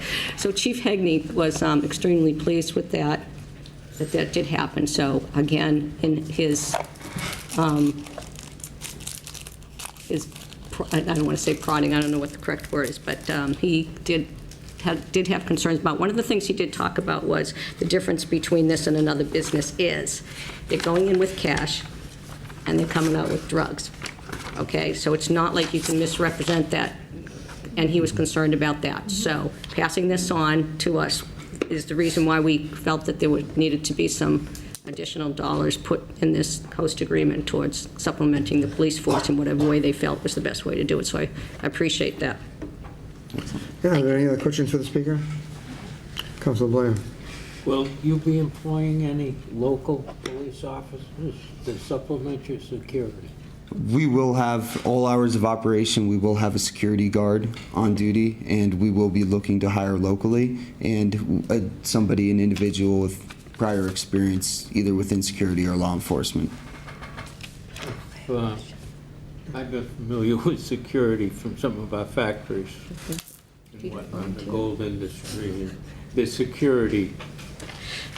I don't want to put some of these security companies down, but the class of security company that's needed in a facility, this isn't somebody to be checking badges. This person, this security agent, would be monitoring cameras at all hours of operation, taking in information from any visitors that are on premise of the facility, and also be trained with procedures to handle any sort of strict hiring practices of when course. it comes to security? Yes. And just a point I didn't mention before, American Alarms, one of the reasons that we've engaged with them is that we've worked with them prior, and additionally, they've worked within the Massachusetts market, successfully outfitting registered marijuana dispensaries with full security. So that was very enticing to us. Councilor Hagan? Thank you very much. As you talk about the security, and I was glad Mr. Blair brought that up, because they will also be vetted too, correctly? Yes. In the security company that you work with, they go across state lines, so they'll be quarried, vetted within the communities that not just Massachusetts, correct? Correct. They will be vetted, yeah, they're very well accredited, and yeah, we've done our due diligence in making sure. And I asked that for a specific purpose, because it has come up in past experience. When we do a quarry, it might only be Massachusetts and not beyond the state lines. Also, and the people that we have in there, we would want the security company also to be vetted and make sure also. That would be important, so thank you. That's it. Any other questions for the speaker? Okay, thank you for coming. Excuse me, Councilor Lewis, I'm sorry. Thank you. As you can see, we have a lot of questions. This is the first time an application like this has come in front of the council, so I don't think the questions are necessarily that we're against this, but we just want to make sure that we're asking the right questions while we have you here. That being said, can you just elaborate a little bit more about what is American Alarm's experience with this particular operation, these sorts of operations? So American Alarms, we get them on board right from the beginning. Like I said, we've been working with them, helping them understand the medical marijuana industry and how security applies and some of the different learning curves that are involved with this industry specifically. So we brought American Alarms on board to help us design the fundamentals, pick out the cameras, the key card entries, the burglar alarms, the window tampering, panic buttons, all of that.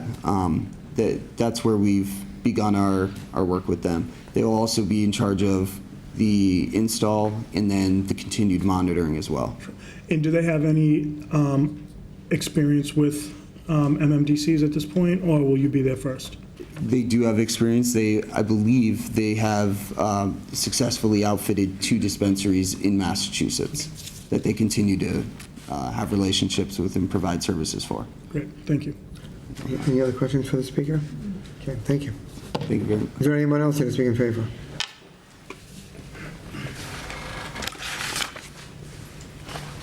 Hi, good evening. My name is Michael Shine, S-H-I-N-E. I'm also a board member of BCWC. My experience, over 20 some odd years, I've owned and operated different retail outlets and owned restaurants. I'm currently an owner of a large construction service company. We provide labor to companies throughout New England, regional and national general contractors.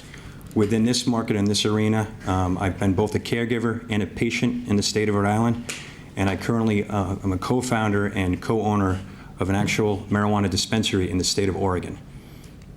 So, okay. Are there any questions for the speaker? Yep. Okay, thank you. Thank you. Is there anyone else here to speak in favor? Good evening. My name is Zachary Allen, and I'm the Chief Cultivation Officer of BCWC. I also am the Chief Operations Officer at Canatech, which is a design and consultation firm based out of Rhode Island.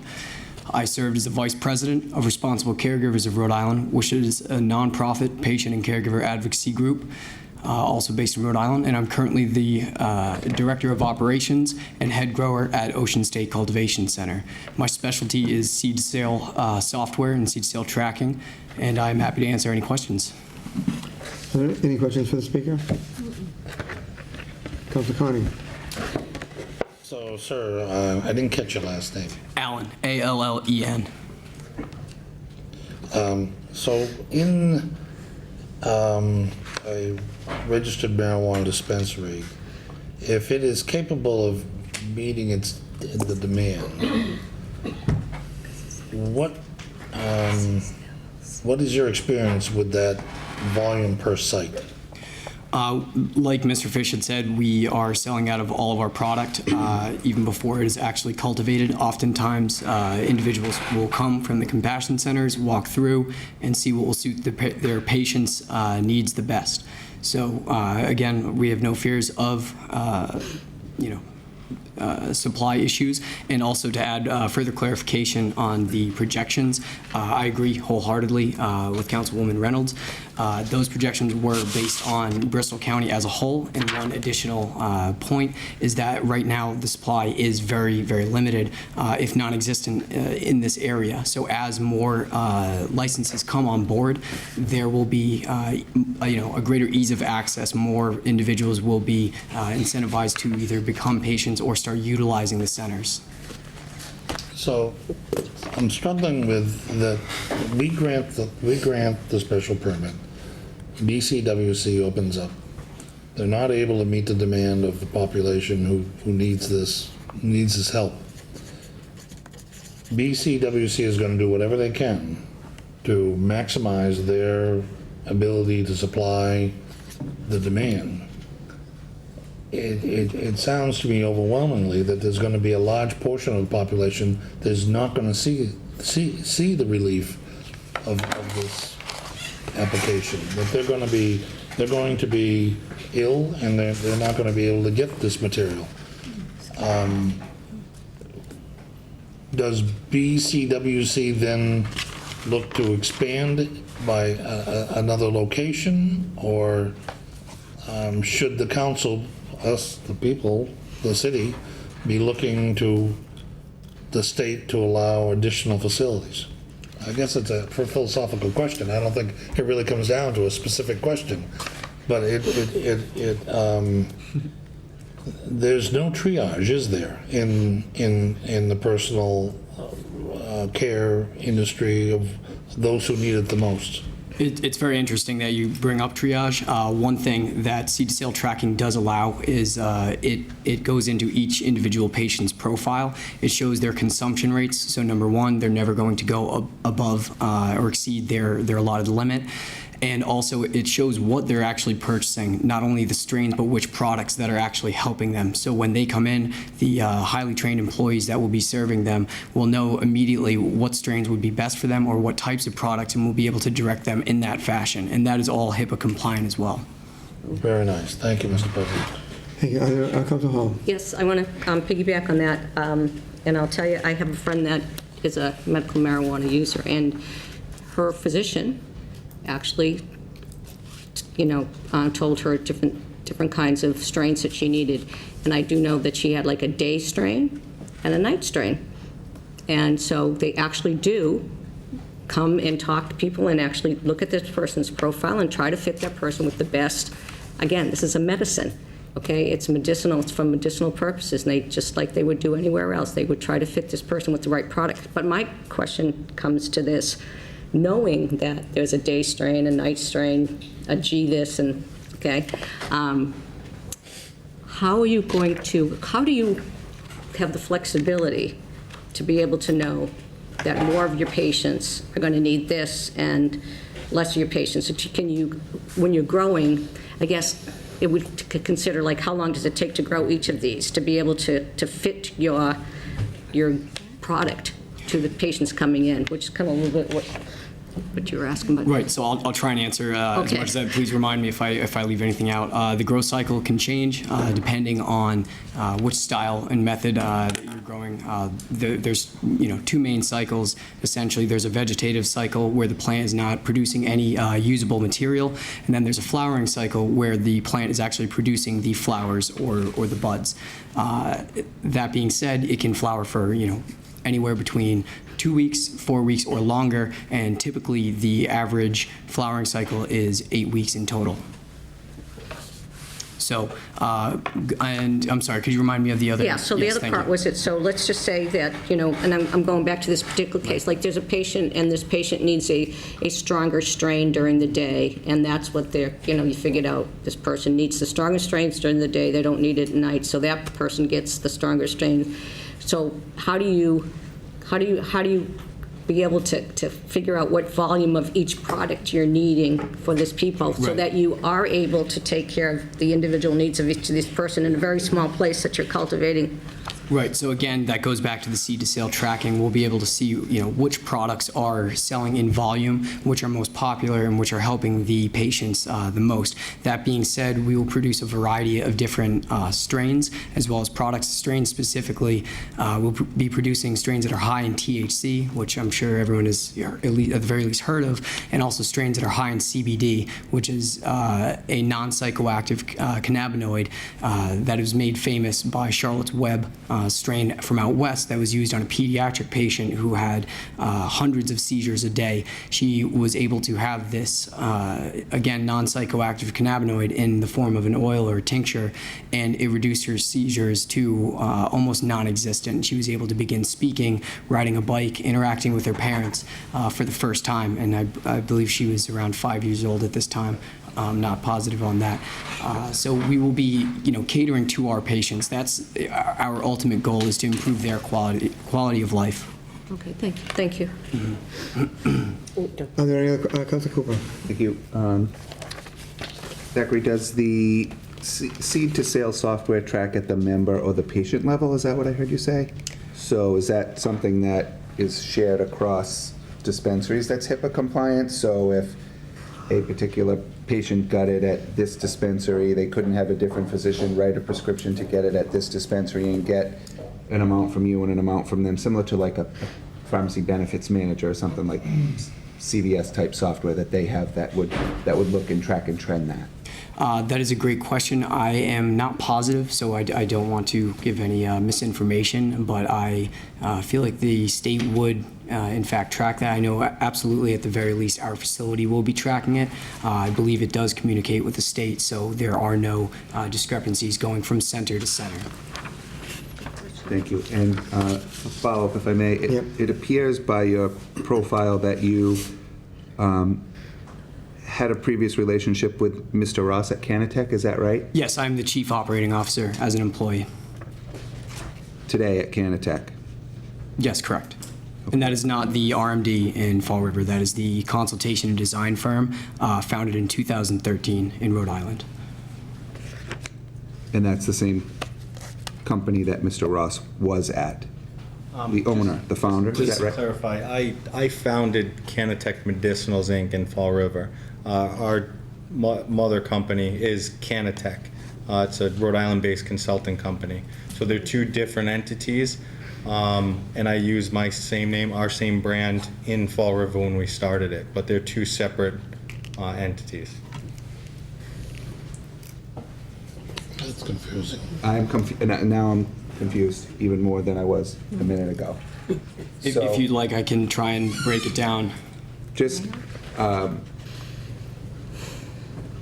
sure, go ahead. Okay, so in 2013, there was a consultation and design firm that was founded in Rhode Island. This is Canatech LLC. Then I believe in roughly 2014, 15, Canatech Medicinals, Inc. was created to apply for a mass RMD. So Canatech LLC is the entity that I currently belong to. I have no affiliation with the other entity. So you had no relationship with Fall River and the I was doing consultation work through Canatech and was not on their application. Okay. Yeah. Thank Thank you. Any other questions for the speaker? Thank you. Thank you for your time and consideration. Is there anyone else here to speak in favor? Council members, my name is Duncan Harris. I am a member of the board of the Bristol County Wellness Center. I'll probably be the least interesting of all the members that you're going to hear from tonight. I'm a commercial real estate broker. I've been in commercial real estate for about 17 years. I own a brokerage firm called the Kingsland Company, and I will be purchasing the property at 34 Extension Street and leasing it to the Wellness Center. Are there any questions for the speaker? Okay, thank you. Easy, right? Nice tie, though. Is there anyone else here to speak in favor? Duncan Harris. Did you guys want to see the presentation of the facility? And do I have permission? Yeah, at this particular hearing, you should be presenting any information relative to the special permit that you believe would be helpful to us in rendering a decision. Absolutely. I'd love to just show you a day in the life of a life cycle of a plant. So what we have here is a preliminary design. This will change and evolve as we go farther into the design process and acquire the full set of plans. With the cannabis plants, there's generally 3 cycles of life. Propagation, like any other seed that you would germinate, that would happen in the propagation room, which is up here. And in that propagation room, seeds and clones will be manufactured and stored there. We have a 24-hour light cycle. It'll come out of propagation and go into veg. Veg has an 18-hour life cycle, which continues to grow the plant. It'll be there for about a couple weeks, and then it'll transition into these bloom rooms. All the strains in propagation and veg will consist of both CBD, THC, hybrid, different strains that we'll be able to base and find out exactly what we need with the seed-to-sale tracking system. In these rooms, depending on which room it is and which room is designated to those strains, it will be anywhere from 6 to 8 weeks for hybridized indica dominant strains and CBD strains, and then from 8 to 12 to 14 weeks for more of the THC dominant strains. When they're ripe and ready for harvest, they'll come from the flower room down to the processing room, and in the processing room they'll be de-leafed and then prepped and ready to go through both hand trim and automated trim. Out of the automated trim, all the extra material left over that has trace amounts of those cannabinoids will be collected and stored and then later used in the kitchen and extraction room. But from the processing room, when that cannabis has been readied and de-leafed and manicured, it will go into the cure room. The cure room, like any other curing process with food or the beverage industry, will be there for 2 to 10 to 14 days, sometimes longer. People have different cure methods and different ways that they do it. Ours will be a lot faster of a process given the demand. From there, it will go to an inventory and packaging phase. And anything that will be needed in the front retail area will be supplied through a secured pass-through window to the retail bud tenders, and the rest will be locked into a secured inventory safe. And every day, everything up front will go back into that safe. Everything in the inventory packaging will go back into the safe. Everything within that inventory and packaging will also be logged from the waste material, the de-leafing, the flowers, the extractions, the edibles. Everything will be put into the seed to sale tracking system and logged so that we can keep track of everything that's been manufactured here in our manufacturing plant. The kitchen and extraction room generally use the waste product of what we take off of these flowers, which essentially is the fan leaves and we call them sugar leaves. They're the small leaves within next to the flower. After they're cured and packaged, they'll be distributed through the retail space, and this is where patients will come in. They'll be able to park in a parking lot, walk into the vestibule. A security officer will check their badge, make sure they're a registered patient of the state of Massachusetts, make sure that the volume in here isn't past our SOPs, and then they'll be allowed to come in and sit privately with an individual bud tender and work through what medicine is going to work best for them. And this is an ongoing process as they zero in on the medicine that's working the best for them. Extraction, this part of the facility is a number of different ways that they can extract. In Rhode Island, we do CO2 supercritical. It's one of the cleanest ways to do extractions. There's heat extractions, water extractions, and in the kitchen, in the extraction room, they'll be coordinating using the same product to make marijuana-infused products and different products that we'll be able to sell up front here in the retail space. Do we have any questions Are on there our any questions for the speaker on this part of the presentation? Okay, thank you. Is there anyone else here to speak in favor? Mr. Killian, is there any other part of your presentation before I move on to asking opposition? No, I believe that's it. Once again, I wanted to thank the council for time tonight, and as I stated earlier, if you do want to set up a tour of the facility in Rhode Island, would be more than glad to do that. We have had several municipalities in Rhode Island, the state has asked if they could come through, and we've allowed that to happen. Thank you again. Thank you. Okay. All right, now moving on, is there anyone, again, with some of those in favor, is there anyone who is not part of the presentation team who would like to speak in favor of this application? Anyone to speak in favor? Is there anyone here to speak in opposition? Again, if you come to the podium and give us your name and address for the record, please. Hi, thank you for your time. It's Scott Horan, 406 Tiffany Street. Could you get that last name, please? Could you repeat your last name, please? H-O-R-A-N, Horan. Could you get that, Steve? Yep. Okay, thank you. I'm reluctantly standing here again, in opposition. Really, I see two pieces of this project. One's the growing business, and the other's the dispensary, which is to me kind of a retail business, and we're kind of pushing this into an industrial area. I can understand why we did that zoning, but what we talk about total sales, and I'd like to a little bit know about how much, like the Ocean State project does with 8,000 square feet. How many customers does that serve? What's the average sales per customer? How much traffic can we expect into this industrial park? Well, I understand it's in a dead end. This traffic on Tiffany Street is going to travel right past my house, most likely. A good portion of that. So I'm concerned about the impact of my neighborhood. A lot of people, I know some people know people that do medical marijuana. It's something you do typically when you wake up in the morning. And as you drive to the dispensary, you may be under the influence through this residential neighborhood. So I'm looking for consideration, in particular, on what we can do to mitigate traffic on Tiffany Street, between Commerce Way and County Street. How much traffic? Is the dispensary truly belong best in this industrial area, or should it be more in a retail or in a hospital zone where it can be better monitored and better serve its customers with public transportation? Okay, thank you. Are there any questions for the speaker?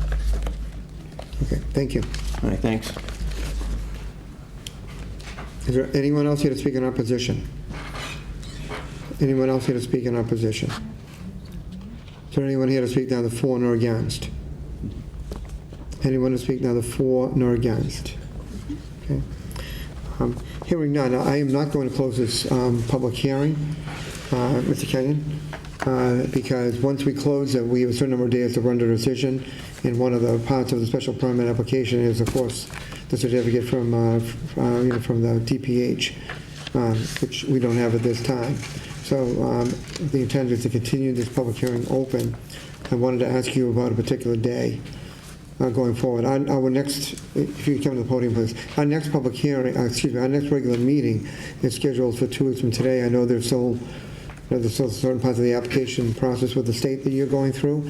Do you want, rather than just continue this till the next meeting and have it go on and on, I want to continue it to a certain date each time we do this, rather than be getting, driven jobs of information and, maybe somebody comes in and speak one way or the other and you're not here to be able to actually hear that also. So as we continue this public hearing open, I want to make sure that it's at a time when that's mutually agreeable to you and your applicants as well as the city. So just for your planning purposes, our next regular meeting is 2 weeks from today, June 20th. Then after that, in the summer schedule, we meet in the third week of July and the third week in August. And in that week, we meet on the Tuesday and the Tuesday and the Thursday. So, if you're not ready to give me a date right now, if that's something that you can be in contact with us or perhaps through the office of the city solicitor, just so we can arrange that. But we need to, whenever we continue it, I want it to be to a specific day. Sure, I understand. And we'll be available any date that you continue it to. Okay. So you do what's best for you, and we'll make ourselves available. Do you feel that in 2 weeks from today that you will have additional information, or some of the questions that have been raised that you might have additional information that you can provide, or do you want to wait until July at this point? We could, but if you're looking for us to move forward along with the state, then you may want to continue it until July. The other question that I had procedurally, if you do have a site visit, does that count as a public hearing if you're all together? Yes, it does. It's one of those things that we would have to post.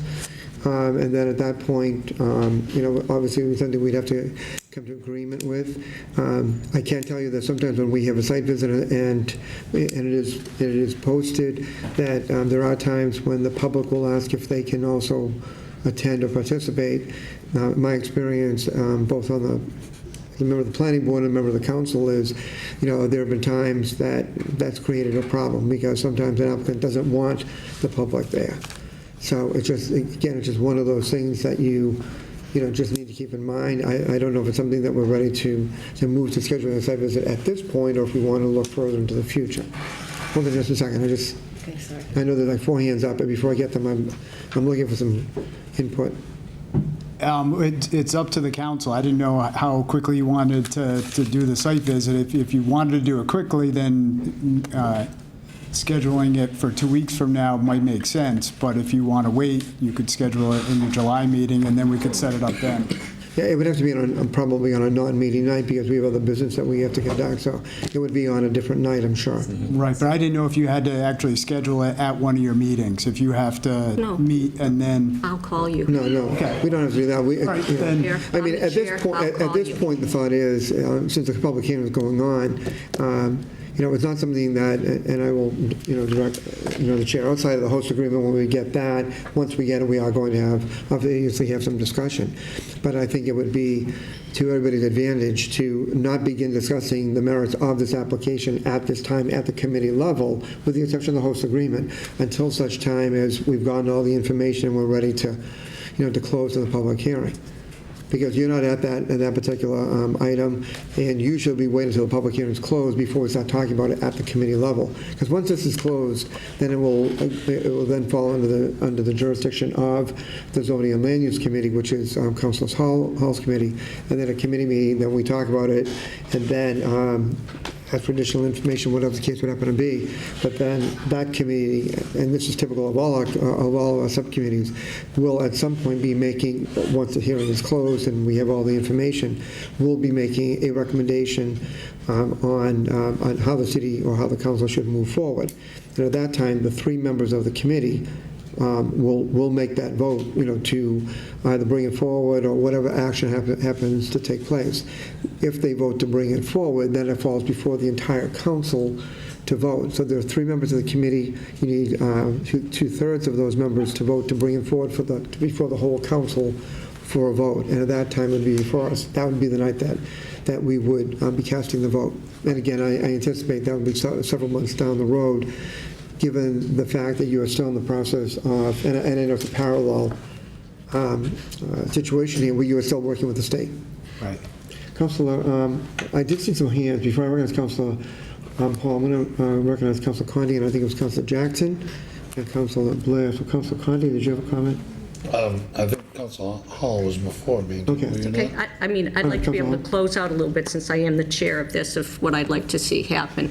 When this information comes back in through the planner, and you've addressed all of the concerns of the planner and the concerns that we have here, that's when I'll feel comfortable to take it to my committee. And when I feel comfortable to take it to my committee, then you will know, between you and I, that I feel that we have sufficient information to do that. And then we'll meet. So that's what my plan is to do. Also, in between that time, I do plan on contacting you directly and coming up with dates that might work for all of us, so I can get the proper procedures in place to identify that and to post it, and to get all the counselors that can come to that. I will also have to take notes while I'm there, just so you know, because it will be a meeting, and so that is my plan to do that. So I do not plan on stringing this out a long, long time. I hope that we will be able to get the information that we need expeditiously and get this thing closed out and moved on to the next step. I also do know that you do need the non-opposition letter to go to the next step. And so we do need to get that done very quickly.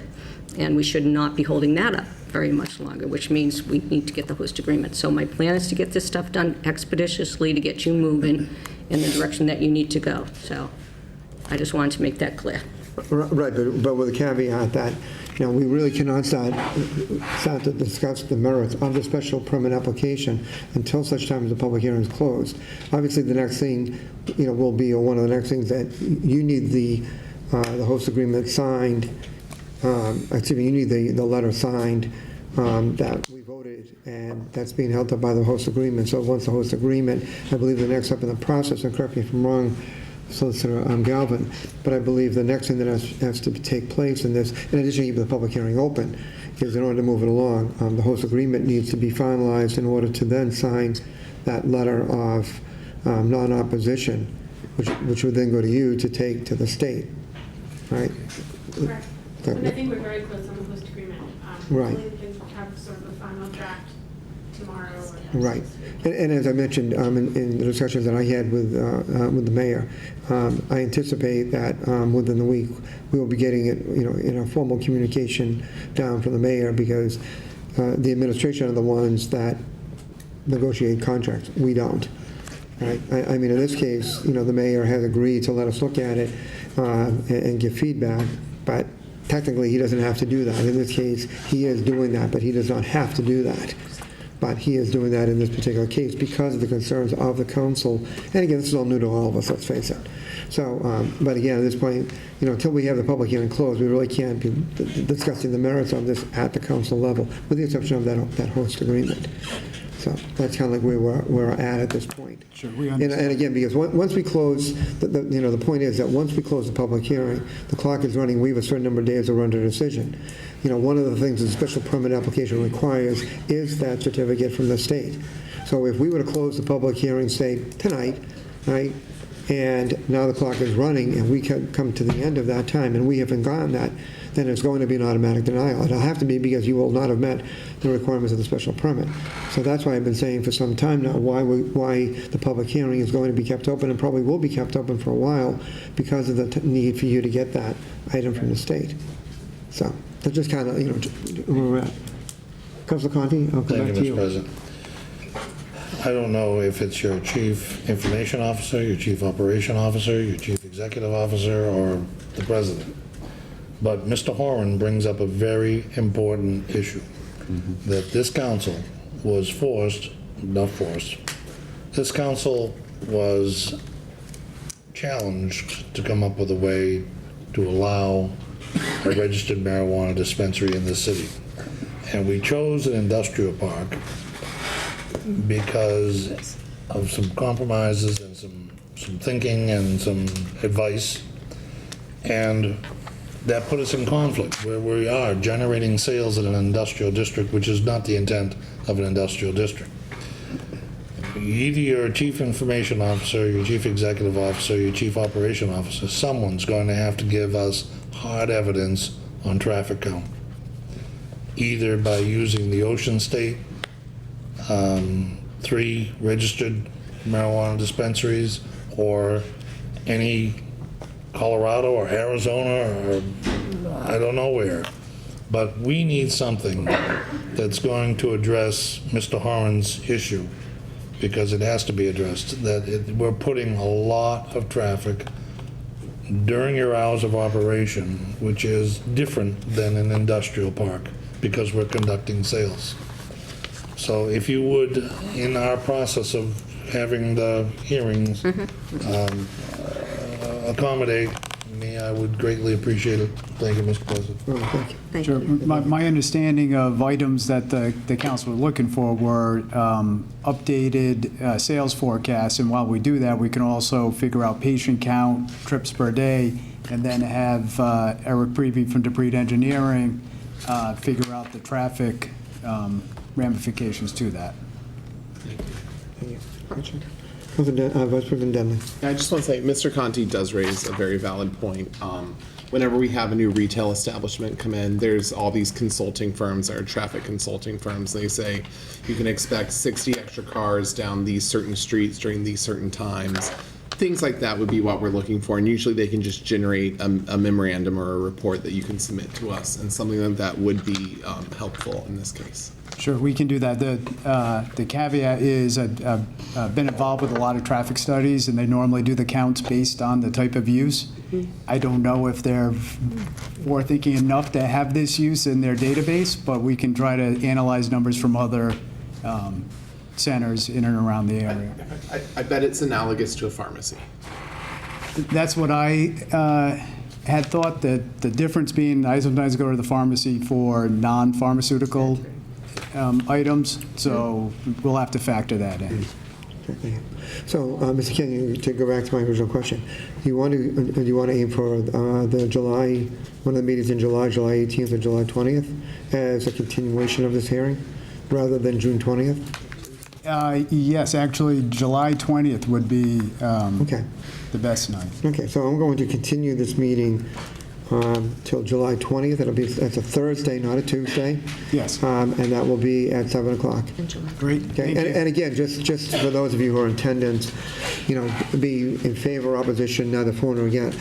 At that time, we're just looking for additional information. We're not looking for a repeat of everything that's presented, because now we have it entered into part of the record. I don't need a fourth one of these. Excuse me? I don't need a fourth one of Right, these. exactly. What we're looking Right. for. And Mr. King, Ms. King, one thing I would ask is, I don't even know which one on is the this, right one. on this information, and I think I mentioned this in a previous email to you, and I'm not sure if you had done this, but we need to get copies of this complete thing to about 5 city departments, the police, the fire, the health, and so forth. So if you haven't taken care of that, if you could just make sure, I can give you, it's listed in the special permit application, or in the special permit ordinance, Right. what other departments have to look at this, and I'm not sure if they've gotten it. Should I send them directly to the departments? Yeah, either that, or if you like, if you'd like to send them just, through the city clerk's office, and then we can distribute them.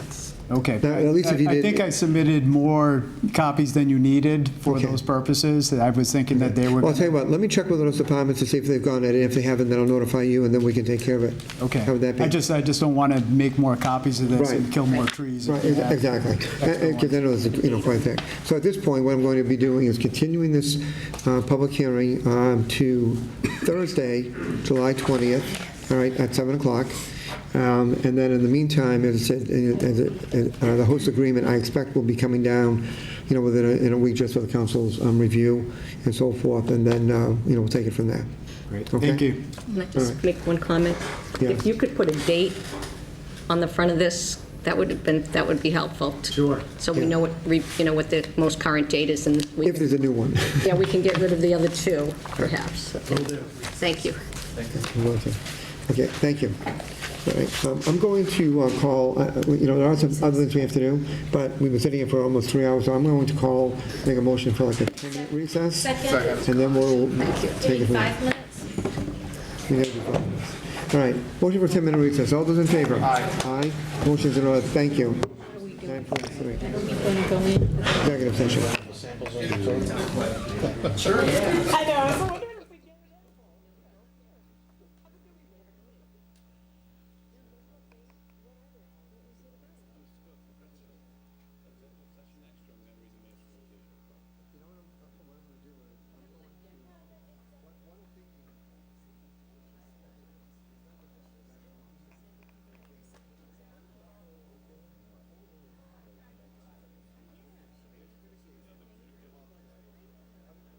Took the time to come here.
things that we have to do this evening. First thing I'm going to do is just, we are operating under suspended rules.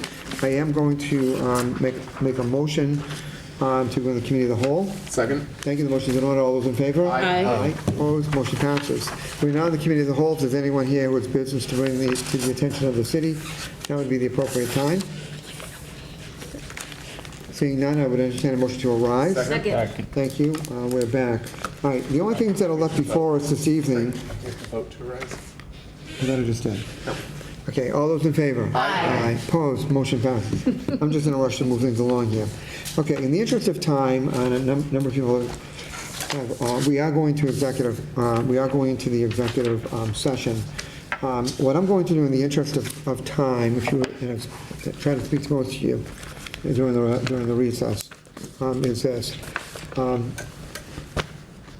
I'm going to proceed with the mayor's communication, but rather than have Mr. Withers read it, I'm just going to assign it by numbers.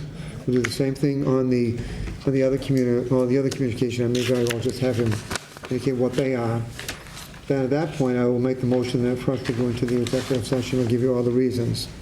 Right? That'll be a roll call vote.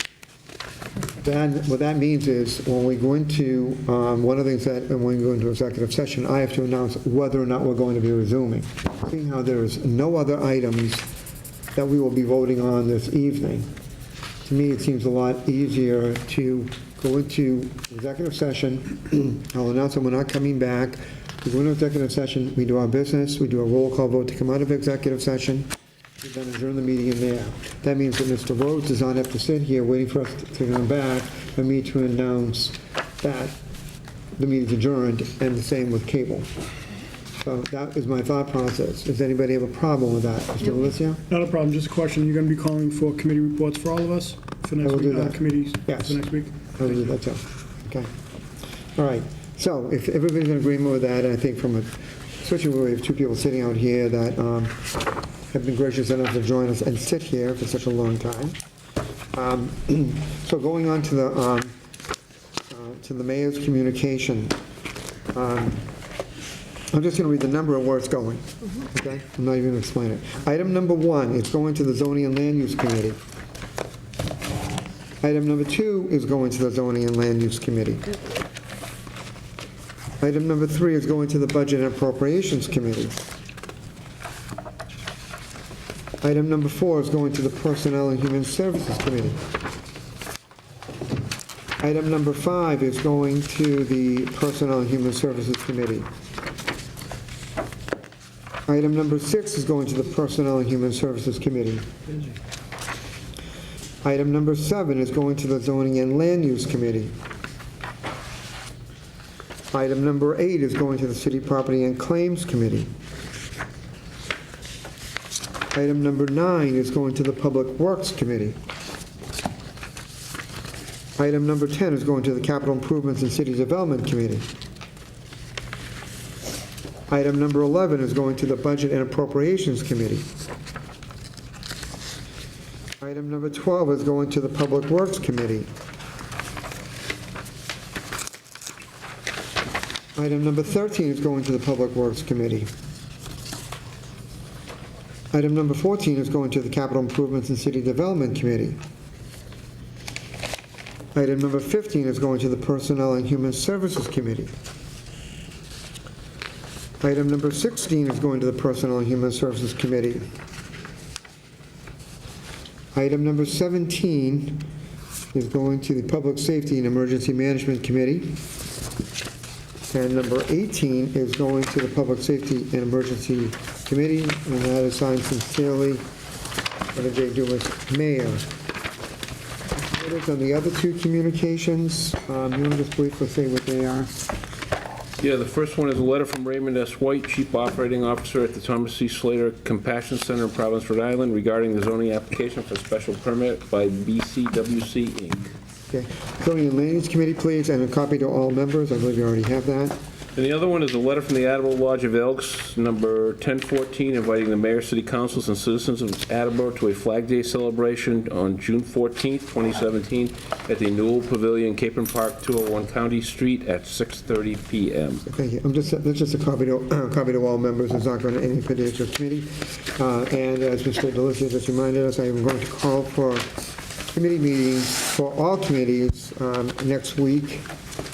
And we'll be letting you know whether we'll start the meetings and then go to the second meeting or vice versa. At this time, I'm going to explain the reason. I need to read this reason.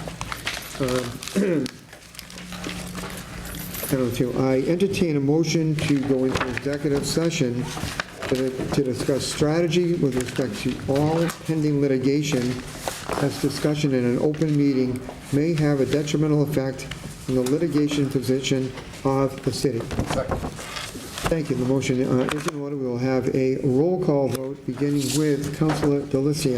Mr. Delisi. Yes. Ms. Zoll. Yes. Mr. Conti. Yes. Mrs. Parika. Yes. Vice President Denley. Yes. Ms. Agnew. Yes. Ms. Reynolds. Yes. Mr. Cooper. Yes. Ms. Jackson. Yes. Mr. Blair. Yes. President Cook. Yes. 11 yeas, 0 nays. The motion passes. I'm going to invite all councilors, City Clerk Steve Withers, Council Administrative Assistant Ken Owens, City Solicitor Lauren Galvin, and Auditor Deb Gould to join us. We'll be going into the annex, and for those still here, we will not be coming back into this room following the conclusion of the executive session. So thank you for coming this evening. Okay?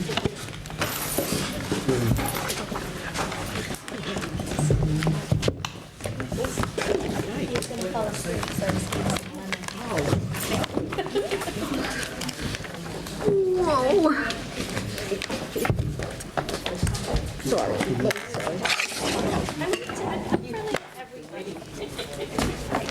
try to find it.